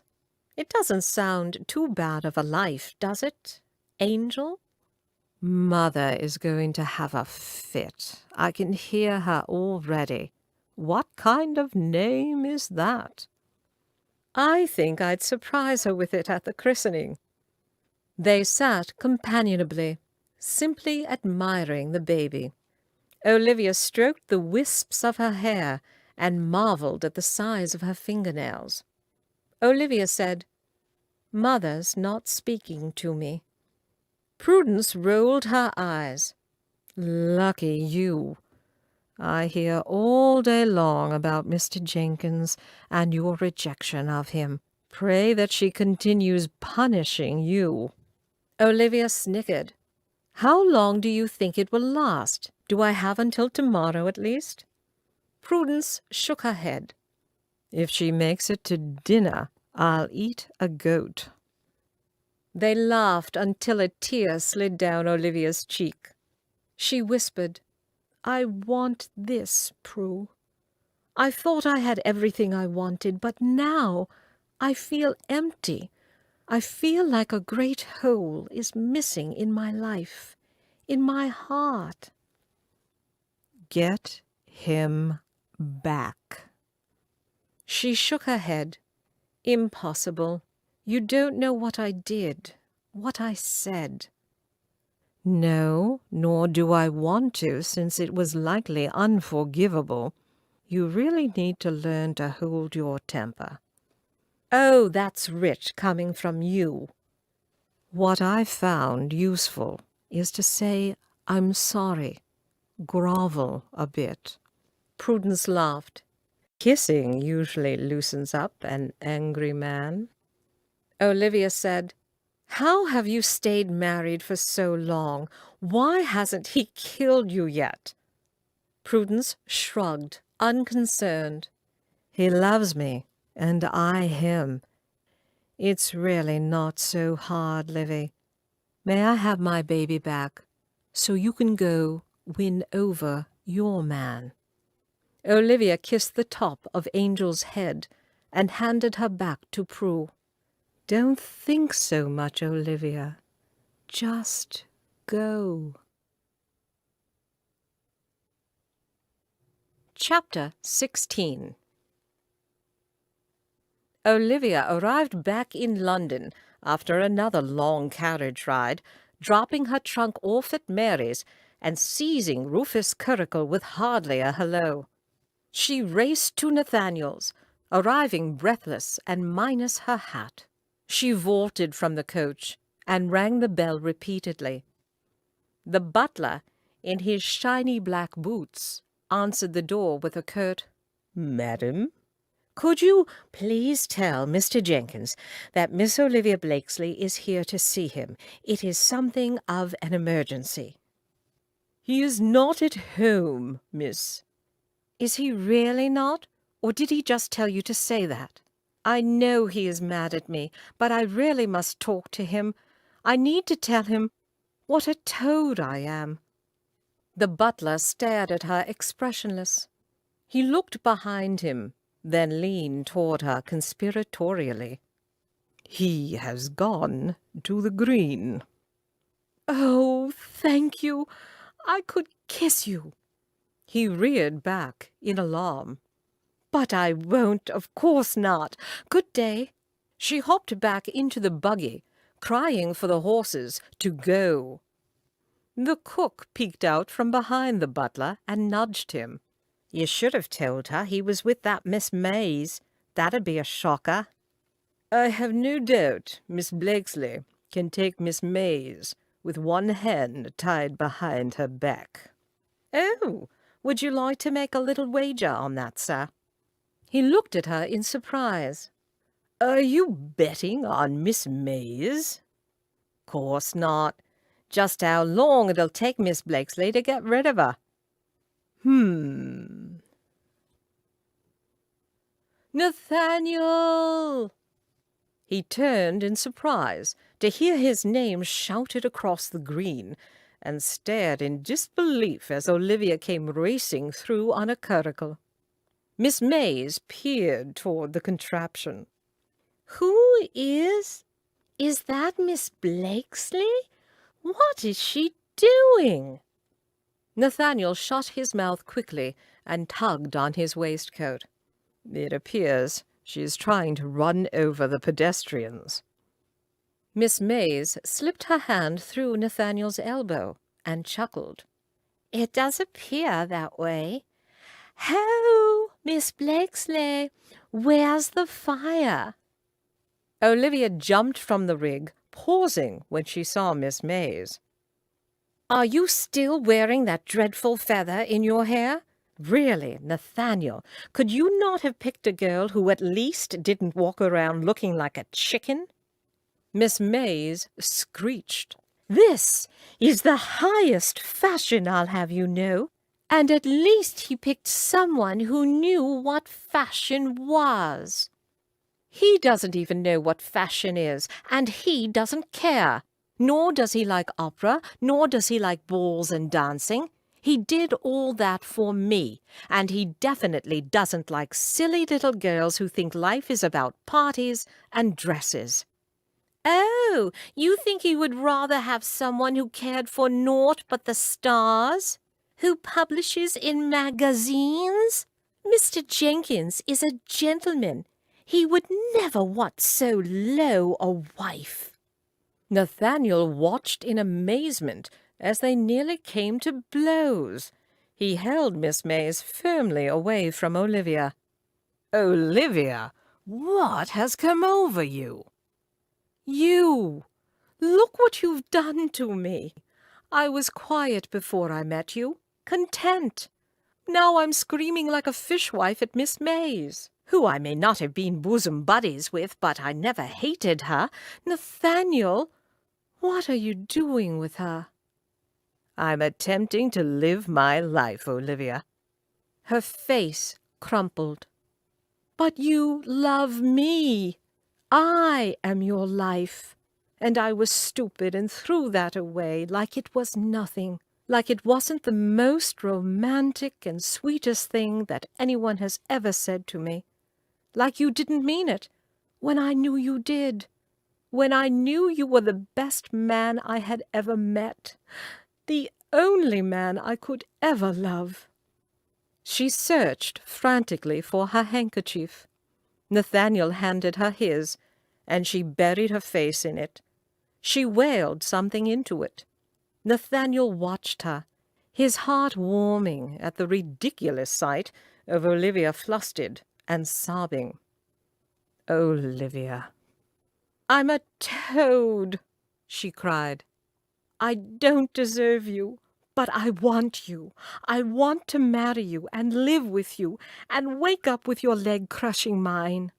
Miss Mays gasped. "And argue over who gets to read the paper first, and lock you in the bedroom so I can paint outside, and have little screaming babies who look exactly like you. Except not the girls. I would prefer they take after me. Please, Nathaniel, I will be your perfect wife. Please." "I rather think you will be." Both women looked at him and said, "What? What?" "I think you will be the most perfect wife for me, Olivia." Miss Mays looked between the two of them. Olivia in her ugly brown dress with buttons to her neck, her hair skewed, hat missing. Nathaniel, who watched her with obvious admiration. "I think you both belong in Bedlam." Nathaniel drew her hand from his arm. "I apologize, Miss Mays." She looked between them again. "No, I think this is probably for the best." She called to her maid, who had stayed well back from the commotion, and walked off happy to have some very titillating gossip to share. Olivia stepped closer, gazing into his eyes. "Do you really still want to marry me?" "God help me, I do." She frowned. "Did you kiss her?" "Of course not. She is a proper young lady." Olivia smiled slowly, hope crowding out the panic, happiness warming the cold. "I am not a proper young lady." Nathaniel offered his arm. "Believe me, Olivia, I had noticed. Would you like to swing by the gazebo before we depart?" She laughed and entwined her arm with his. "Indeed I would." Epilogue. Nathaniel climbed the curved wooden staircase, cooing at his crying daughter. "We'll find your mummy, little one. I'll lay odds 10 to 1 she's up here painting the stars." He opened the door, the baby giving him away. Olivia turned, her face a picture of rapture. "Nathaniel, look! It's a shower of falling stars. Look, Eloise!" Nathaniel handed the baby to Olivia, watching as Eloise stopped crying and looked with rapture at the stars. "Ungrateful child! I'm the one who built this tower." Olivia laughed. "She'll thank you when she's older." She reached up and kissed him passionately. "I'll thank you right now." "You can thank me tonight." "Nathaniel!" He wrapped his arms around her, staring at the night sky. "I'm sorry the tower wasn't finished until after Eloise was born, Livy." He squeezed her. "I was quite tired of sleeping outside in that chair." Olivia smiled. "I couldn't have climbed the stairs anyway with that big belly." They watched together as the shower of stars faded, until Eloise began crying again. Olivia and Nathaniel looked at each other and shared a moment of complete togetherness. She said, loudly over the wails, "Thank you for teaching me the acts of seduction, Mr. Jenkins, and the art of love." Nathaniel kissed her tenderly, also speaking loudly. "It was my pleasure, Mrs. Jenkins, entirely my pleasure." And they went downstairs, tossing ideas back and forth on how to silence the interminable screeching. This has been To Catch a Spinster, The Reluctant Bride Collection, Volume 1. Written by Megan Bryce. Narrated by Maureen Cavanaugh. Copyright 2012 by Megan Bryce. Production copyright 2014 by Megan Bryce.